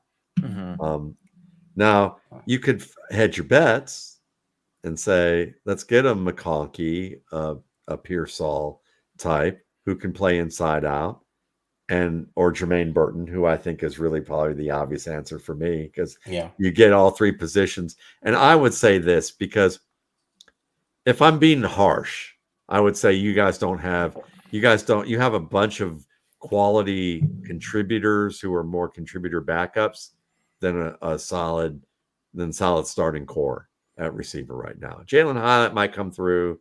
I'm not a huge Wan'Dale guy, honestly. I think he's okay, but I think he's a limited guy. Slayton, we know what he is. So Isaiah McKenzie. If I'm remembering correctly, So am I guy at this point? Am I missing anybody? That would really no. Not really. So my point is that you can really start anywhere and just get the best possible player. So if you think that McConkey or Pearsall is that guy, that's great, because you could probably use them at flanker or slot and then keep picking. And because day 3, you could probably get Javon Baker. You might get Javon Baker early day 3 or late day 2 after you got the other guy early day 2, and deal with that. Or you could go Keon Coleman, because he's a good fit from the standpoint of what you want to do for the future if you get your quarterback. If you get your processor quarterback who can make trust throws, hint, Washington, who might fall to you at the end of the first round because of all the narratives we talked about. Right. And you got a receiver that is going to win the ball if you put it in his area. Keon Coleman's that guy. Yeah. Ricky Pearsall is sort of that guy. Jermaine Burton on certain routes can be that guy. We don't know if Lad McConkey can be that guy. We know he's Right. got speed, but I haven't seen him use his hands to have to separate against anybody because he hasn't faced the caliber of defender on the outside who he didn't totally outclass with his feet. Mm-hmm. You know? So he might do it, but I'd need to see some workouts against some NFL defenders, as a scout. I'd want to bring in my 10-year veteran and go, let's do some one-on-one work with Lad and see how that works out. Oh, no, fantastic. If you have time, we'd like to kind of power through running backs and tight end. All right, let's go to running back. I promise these two will be faster. But same thing, can you explain your process, Sure. your approach to scouting running backs? Do you have a type of running back or a type of running back trait that you value more than others? I value speed less than most people. I value acceleration and change of direction, quickness, and precision of feet way more. Agreed. So speed is the cleavage basically that executives buy into, and it sucks their souls right out of the football team. So I'm looking for good decision making. NFL running backs are good processors of information.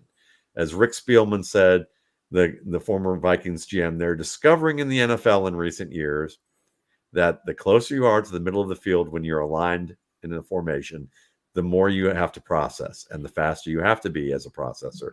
So people mistake running back play as instinctive when it's really a built-up level of learned experiences integrated in all those things that quarterbacks have to integrate, but for the running back position and performed at the speed of instinct.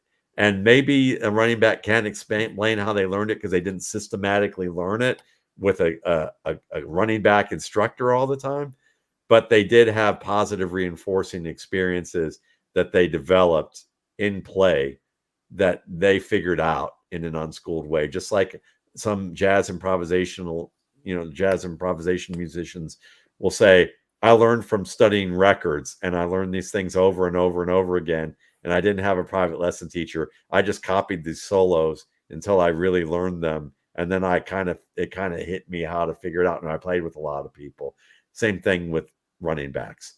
That still took work. It still was lessons. So decision making for me is, do they understand their blocking scheme, and do they understand the most efficient way to execute it? And reading the keys of defenders and the box counts with defenders. Do they use the most efficient footwork solution so that they don't waste space and create, take the yardage that they can get in situations where they shouldn't take risks? Do they have good pad level and contact balance? They don't have to break a lot of tackles, but can they at least push a defender to a stalemate or push them backwards a little bit and fall forward? When they break tackles, is it not the common stat metric of tackles broken in yards after contact, but how I do metrics with it, which is, are we looking at a reach, which is a fly swat of Saquon Barkley's thigh pad as he runs 75 yards for a touchdown, and people go, he's got great contact balance. Well, he's got good contact balance, but don't judge it on that. Mm-hmm. Or is it Nick Chubb, where a defensive tackle hit him in the chest 3 yards into the backfield and he still gains 5 yards? I'll tell you which one I valued more. Right. And I think we all know what that is. So those are things I value. Some of the things I value in a nutshell. There's more, but those are some of the more important. So I have one question for you, Matt, because really don't want to go into all these running backs, but I did have one I wanted to ask you about, because we had as a sleeper when we did our running back review, and notice you were really high on as well, and that was Kamani Vidal. And I also wanted to ask you about him because as Giants fans, I noticed you had an Ahmad Bradshaw player comp on him. So can you tell us a little bit about Kamani Vidal? Sure, and I'll start with Ahmad Bradshaw also from a process standpoint to say this. When you ask me about, results versus process, and I talked about Tevin Coleman and how he had that great result, but the process wasn't that strong, the corollary were guys like Matt Forte, Joseph Adai, and Ahmad Bradshaw, where I watched them against top-tier defenses with multiple early round prospects who played years in the NFL, and his average per carry were like less than 2 yards per carry, and they still graded high for me. because the process outweighed the results. So when I watch Kamani Vidal and why Ahmad Bradshaw is because they're both built low to the ground. They're both bigger than they are tall. They have excellent quickness. They have efficient footwork. They understand how to create on and off structure and stay within the blocking scheme when they have to get the tough yards, and they'll do that, but they also can create and get bigger plays. They're tackle breakers, but they do it with movement to set up defenders and take away angles from them so that the angles of pursuit aren't as strong, and they can turn what looks like a certain wrap or hit into either a wrap or a reach, lesser type of tackle. One of the best pass protectors in this class, has things to learn with diagnostic skills, but they're more advanced types of things. Tackle and twists maybe sometimes, mess him up a little bit, but he shows promise in those areas of diagnostics, good striking capability that can get better. So yeah, overall, I look at him and I think the way people saw DeAndre Swift several years ago, or a few years ago in Detroit, because of volume, they were like, oh, he's a star running back. And then we started to see, no, he's a good NFL running back who in a great situation can give you star production, but he's not a star running back. And I'd say people who fell for DeAndre Swift because they thought that they were actually seeing what Kamani Vidal might provide a team if he gets drafted high enough to get the opportunity to truly compete for a job. A couple of the guys who are higher on the list on the consensus rankings are guys I'm curious about your views on. I've been a big fan of Blake Corum for a few years. I think he does fit the sort of metrics you're talking about as a guy who's got better footwork than his long speed would show. And another guy who I'm curious about your thoughts on was Marshawn Lloyd, because I like Lloyd, but when we did his reviews, I think we felt like that far too often he kept bouncing and wouldn't take the gap that was given to him. So what are your thoughts on those prospects and how you would evaluate them? I'd start with Lloyd and agree with you completely. That's one of the things that I marked him down for, is that he's immature as a decision maker, tries to play hero ball too much by out running everybody to the corner. I call that the corner store.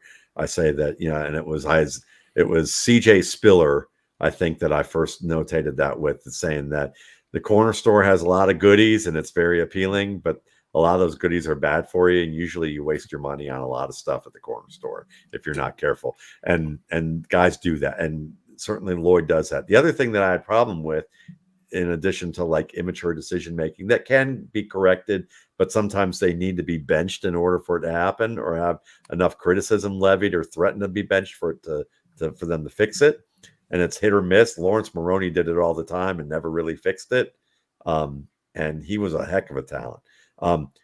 But Travis Etienne's starting to fix it, and you could see the difference in his game. Same thing with Rashad White to an extent. The other thing was, it's hard to predict whether a guy who fumbles a ton in college is going to get better in the pros. Sony Michel did.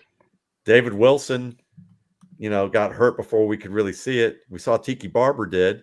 Stevan Ridley did not, and it messed with his head. It's big time. So which one is Marshawn Lloyd? Because his ball security track record is awful.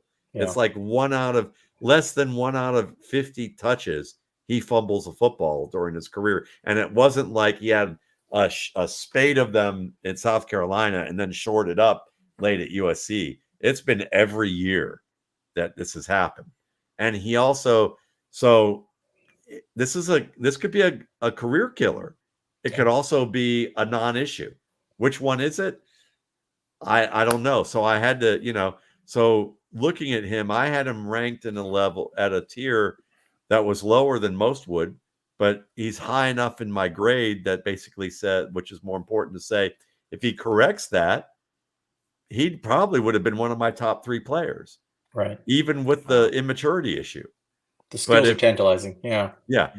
Blake Corum, love him. Safest running back in this class, because he is that great decision maker.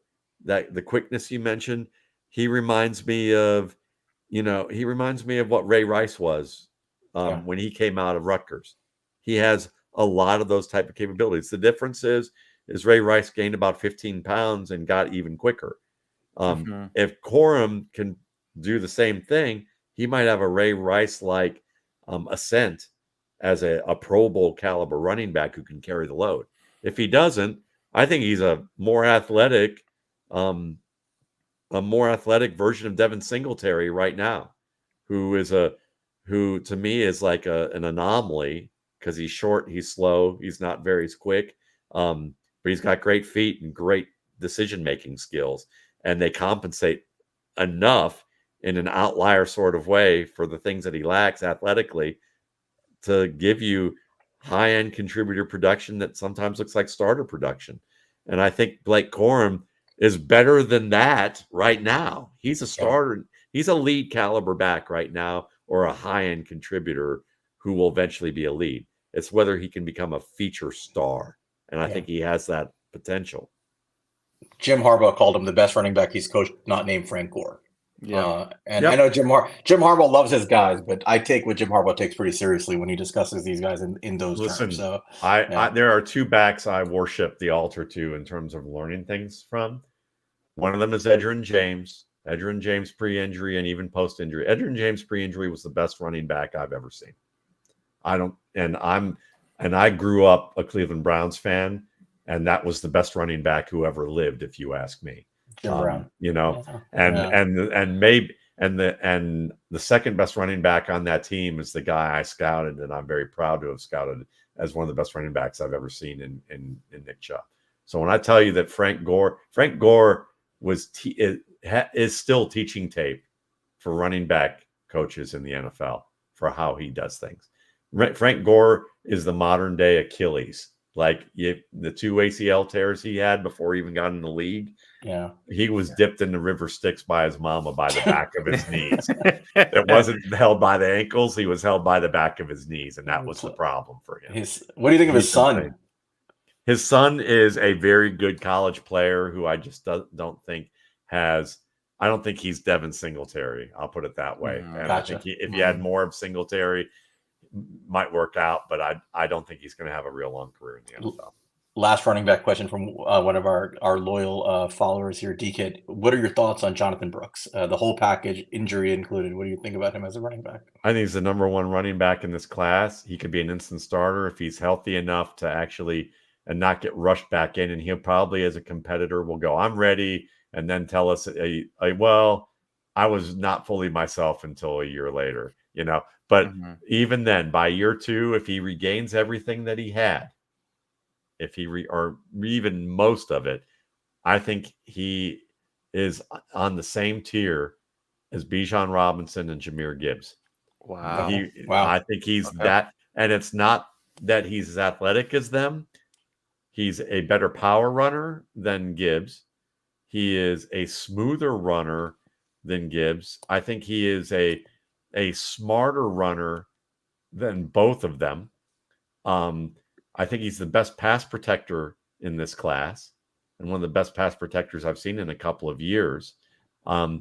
He's kind of like Cadillac Williams and what people thought Melvin Gordon might become, because I think he's a little quicker than Melvin and a smarter runner, like more scheme versatile. So I love him. I think he's going to be a bargain to somebody because of everything else in this class. We have one last request on a running back. This is for you, Big Dash. Cody Schrader, your thoughts on him?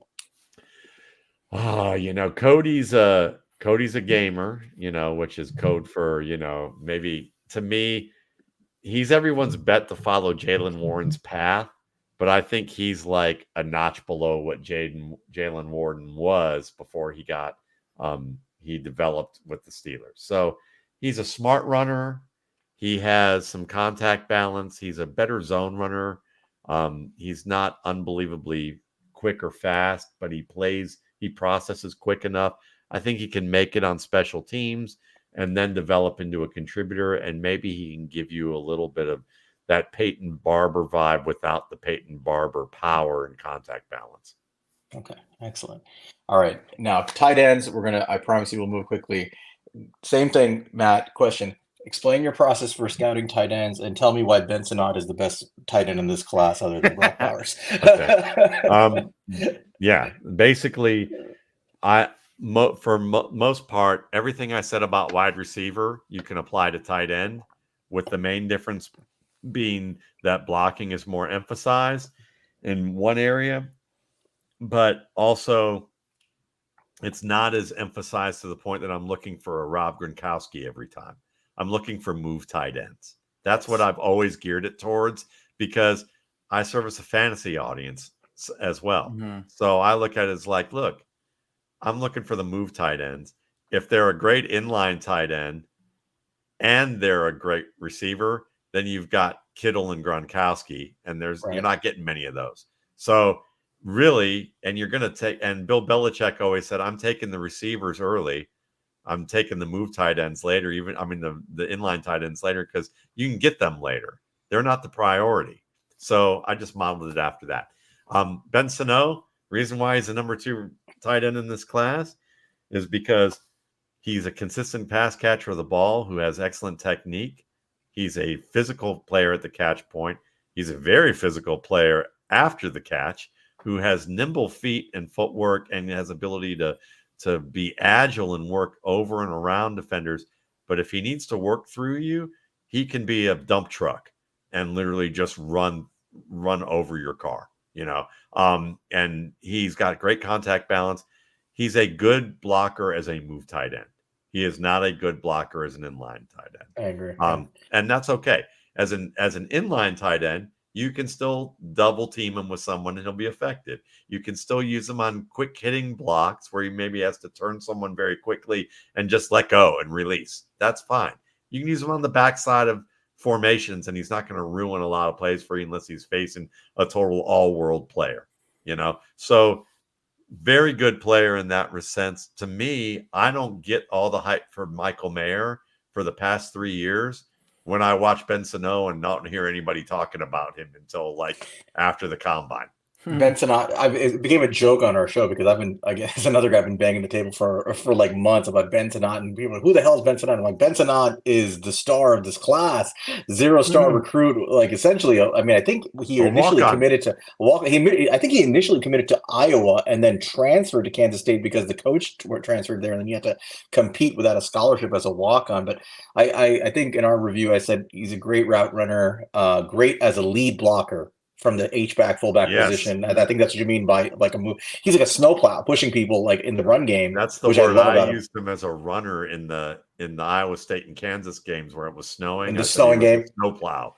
That's exactly the word. Yeah, I mean, I viewed him as somebody who's similar to a guy we have now in Daniel Bellinger, a guy who can be an H-back, fullback, although I think Bellinger's a little bit better as an inline blocker, but not as good, nowhere near as good a receiver as Sinnott.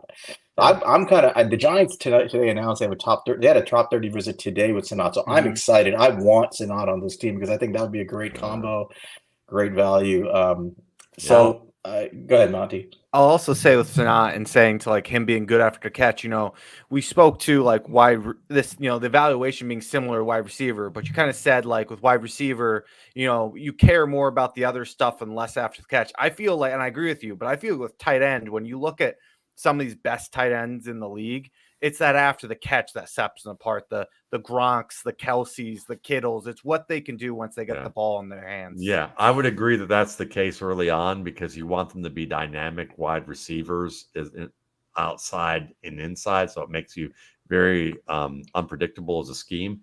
But what also sets them apart is that a lot of those guys played later in their careers, and when their running ability disappeared, they could still snap routes, they could still drop their weight, and they could still get that separation with that old man game, that like that guy in the lane who's always open in the lane in basketball and is still able to get his shot off, but he looked like me like 50 pounds ago, and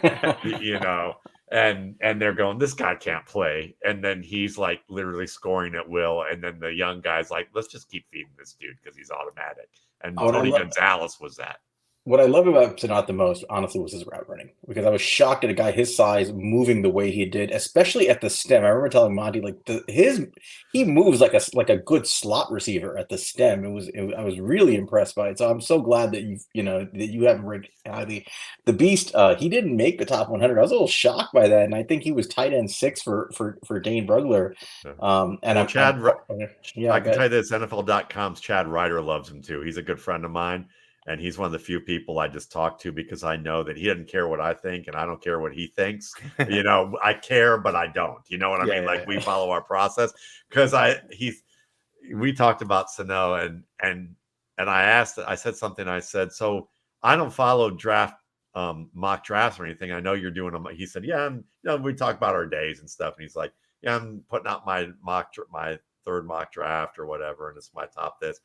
And we talked about Sano, and then I said, so, does anybody else have? And before I could finish the sentence, because I don't care what anybody else thinks. I'm putting this out there because this is what I like about it. He's and awesome. I started laughing, and I go, that's how I am too. But I don't know why I asked him that. It's just reflexive.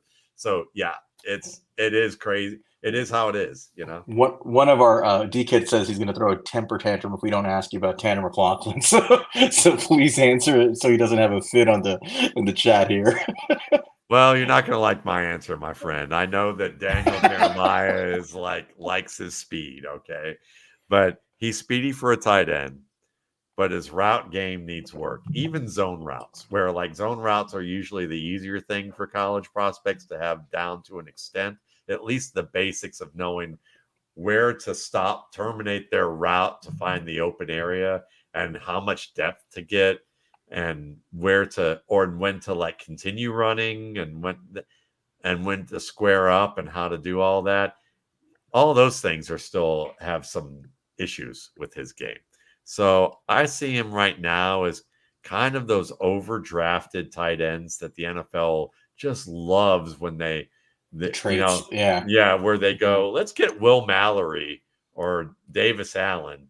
We're going to get them in the 5th round, and you're going to hear Daniel, that's good value, because they're tall and they're lengthy and they can catch sail routes and seam routes, but you have to do it on play action. And they only do that one thing. It's like the gadget freaks. I'm not picking on Daniel Jeremiah with that because, they're productive guys, but I feel like the NFL sometimes are gadget freaks. They're that dude that, who has to have every new gadget. And so then when you look in their man cave, it's like, they're and if I'm making fun of any of y'all, I'm sorry. I have my own gadgets I like.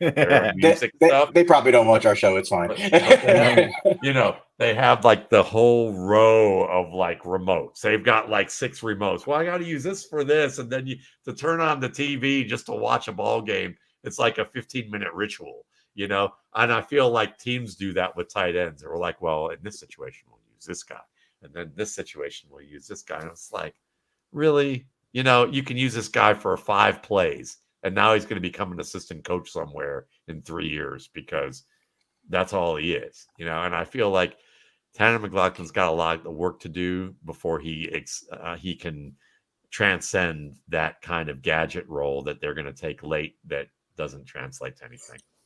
A couple of other tight ends, and then we'll let you close it out. But one of Monty's guy when we did our tight end review was Dallin Holker. I don't know what your thoughts are on him, and the other guy, is Cade Stover out of Ohio State. So what are your thoughts on those two?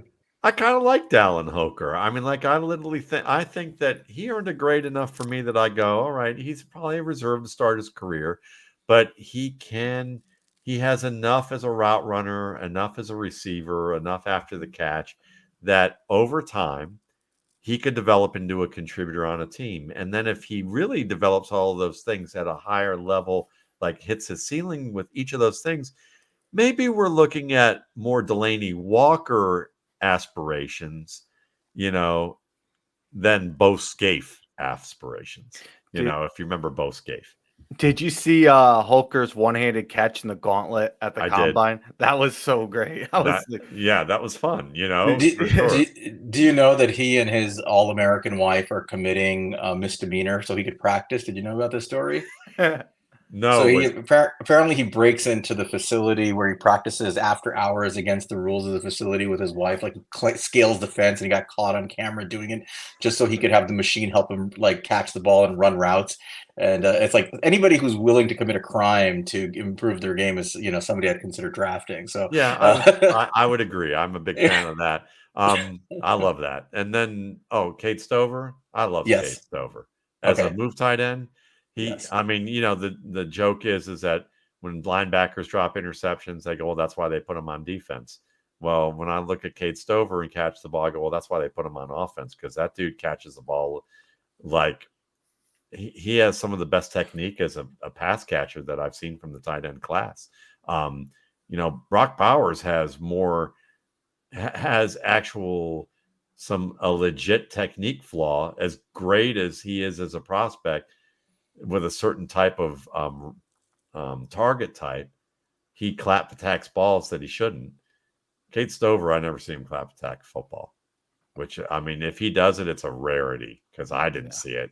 And I watch a lot. So, and he's nimble after the catch, and he's physical. Surprisingly Yeah, nimble, because he looks like the kind of guy that's going to lumber, and he yeah. doesn't. Yeah, No, you watch him at first, and if you're not watching carefully, you're like, he looks like a lumbering guy. And then when you start really looking at his work after the catch, you're like, wow, yeah. very efficient and quicker than you think, and gets his feet up well, which is a real key thing. We have one more very important question for my good friend who's been asking for like the last hour. 1T, Matt, what's your favorite band? Because everybody's now assuming that you're a music aficionado based on what you've been telling us. So, what's your favorite band? What kind of, tell us about your music genre and what do you like? I don't have a favorite band, but I have a lot of favorite musicians. So I'll say, John Coltrane and Michael Brecker, who were saxophonists. Big fan of those guys. Sonny Rollins, who I got to see before he stopped playing, who's probably one of the greatest musicians around. Saw Miles Davis, who, when I was 19 years old. Those are all great musicians. I like Tower of Power, like old 70s, like soul funk. Lettuce, who is kind of a more modern version of that kind of stuff. I'm big fans of those guys. Horn driven stuff like that. I certainly, I like all kinds of music, but I would say those are some of my favorites. Awesome. Monty is he's one of the last surviving members of the Fish fan base who goes to every single concert. He's been to, Well, my yeah, old yeah. podcast buddy Sigmund Bloom, he was a Fish follower like that. Before, I think before he went to law school or after he left law school, I don't remember which. He got his law degree, so I think it was before. Awesome. Matt, I don't know if you have any other closing thoughts, but I mean, thank you for Yes, thank really you so thank much you for for your your time, time. Matt. Yeah, Well, we really appreciate it. I appreciate it, and I know that I appreciate that you feel like that I've given a good bit of time for this, and it's a long podcast, but it was a fun one, and I appreciate you guys back for asking me questions about things that I don't get to talk about as much, but obviously it's important to me, and I geek out about it. To at least on my own, and there aren't many people that I do get to do that, so it was a privilege to be able to do a show Come like this. come back whenever you want. Really, like we'd love to have you on, right? Like a couple of times a year if you're willing. I know you start. Yeah. You mentioned that you start your process of scouting. It's kind of 365 for you, right? You're probably starting on next year's class pretty soon. I Um, I will be probably in a couple months. I'll be doing take some a other look. things to like get prep ready before then, and I'll take Yeah. some time off over the next 4 to 5 weeks. Yeah, we're going to be So, going into our second after. I mean, we're going to be going into our second season of this show and starting our summer scouting all over again, pretty right after the draft. And I'm we'd love to learn from you and have you on. So yeah, I'm always willing to be on. I would say that the best times to have me on are still probably like around now. Okay. But if we have conversations about process or specific, if I've watched, you can hit me up and say, have you watched these guys yet? And and if I say yeah, or I know I'm getting to them soon, we can arrange something. And if I'm like, it's gonna be a while for me, I just don't know, then we can hit up another time and do that. Yeah, no, the process stuff for us, like I think Monty and I are going to go back to the drawing board and say, what we did last year, this year, I think we did a decent job, but it was very very rudimentary. Like, we like this guy. These are the things we like, very kind of basic stuff. And we want to kind of pick apart like process, checkpoints, like you said, have a better, more detailed process. Yeah. One thing I believe in, I know people criticize us and others about like, hey, why do you have an outlier view on these things? And I've said to them, listen, if I have an outlier view on a player, I'm not changing it because other people are telling me to, because if I'm wrong, I want to be wrong consistently so I know why I'm wrong. That's right. Yeah.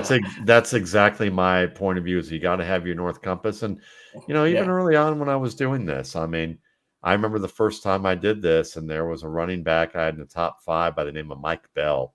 And I thought, no, he didn't even go drafted. Shows how much I know and how much I have to learn. And then he ended up being the starter for the Denver Broncos as a rookie. Right. And I thought, maybe I know a little more than I think, or at least a glimmer of it. And you stay true to what you're doing. And look, I've had big misses. I've had big hits. I mean, I was an outlier on Patrick Mahomes and Nick Chubb. I was an outlier to, with a number of guys like that, over the years. I've also missed big. I thought Hakeem Butler was going to be a really strong receiver. I still think Trey Sermon can be a decent running back in the NFL and the right fit, but he wasn't a good fit for a team that commanded speed, and then there's some players that, you look at and you go, I'll go to the grave and think that he was good. He just never got the opportunity. Cedric Pierman was a special team star at Cincinnati, who Jay Gruden had to start one time due to injuries. And they were like, and he had good series of games, and they're like, we didn't know what we had in him, because they had labeled him a special teamer because he got drafted just as Ray Rice took off with the Ravens. And then he bounced the 2 teams as a rookie because he got cut by them. So they didn't know that they had a 4.3 speedster and 215-pound body who could catch the ball and block, and, things like that. So anyway, yeah. I'm so sorry. I forgot to ask a question that somebody had DM'd us. If you have a second, it was specifically about going back to quarterbacks, about Jayden Daniels and his increase in deep completion percentage this year versus last year, in terms of like how many percentage of his touchdowns are deep balls. And I mean, like, what were your thoughts in his difference in his tape from last year to this year, and why you think he had so much more production in deep ball percentage and percentage of touchdowns, and his improvement in sack rate? Like, was that just something intrinsic about him, or did you see something that explained the difference from last year to this year? It's a great question, but I really don't follow this year to last year as much as I just pick games from last year and the year before. And what I noticed overall was that his deep accuracy had good points, and that he was willing to go deep, and that the deep accuracy had some promise, Excellent. overall, more than anything. And then from the pocket stuff, I would say part of it was that he kind of became more cognizant of how much time he had in the pocket. And part of that was either because he was told 2 reads and run, or he was becoming more cognizant of that maybe I should do 2 reads and run more often. And I think that was more of it than anything, is that he was being more cognizant of his pocket clock. Excellent. All right. Well, we've taken up a ton of your time. Thank you so much, Matt. Folks, remember to go to mattwaldman.com. We have the link rotating down there, and on the stream, mattwaldman.com, to purchase the RSP. If you liked what you heard today, and if you don't, you don't like football, so then stop watching our pod. But if you like what you heard and watched today, please go to mattwaldman.com, purchase the RSP, $21.95.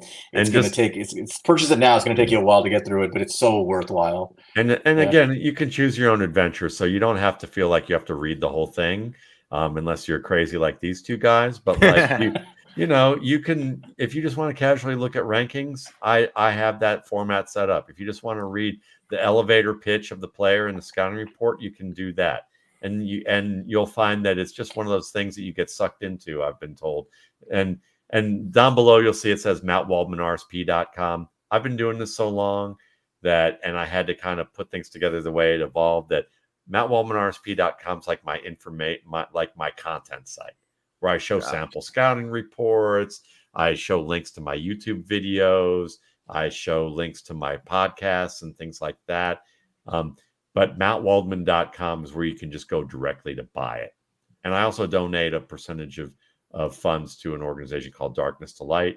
It's an organization devoted to preventing sexual abuse of children, as well as how to help people who are in areas of power and responsibility over children to understand how to deal with the problem when it is brought to their attention so that they don't compound the trauma of children. And they've trained organizations like Penn State and Michigan State and government organizations, private citizens. I mean, you could go get trained if you want to. You know, it's a great group, ranked very high on Charity Navigator, and we've given over $65,000 to them since 2012. If you would be kind enough to send us the link to that in the email, what we'll do is when we push out the episode, we'll if you're okay with that, we'll put the link to that and recommend that our followers just, you know, I think you it's a worthwhile donate, cause. Even if you don't want to buy the RSP and you want to donate to them, that's cool. You know, I'd love to be able to present the donation as well, and I'd love to be able to be funded for the work that I do. But at the same time, do both. Passionate, you know, if you're passionate, you're going to get 2 for 1 if you like football and you want to learn a little bit more. And from my point of view of what I see, then you can do that. There you go. Nope. Purchase the RSP, folks. Matt Waldman, thank you so much. We appreciate everything you're doing, and we'll hopefully get you on again. Wish you a blessed weekend, folks. That's it for our show. Longer, not that much longer than our usual episodes, because as you've learned today, Matt, we are detail oriented at a ridiculous rate, and we enjoy this stuff. So. That's our show for this week. We have one more weekly episode next week before the draft, and then we're planning on having a pre-draft episode just before draft day on the 25th. For those who don't follow yet, follow at us on X/Twitter at He's a Giant Pod. Follow me at Queens_guy and Monty at Monty MONTECRI5TO. Follow Matt Waldman. You'll find him. You should be following him. He does great cut-ups of these players that he goes through some of the stuff he talked about. Otherwise, we'll see you next week. Go Giants. Go Giants.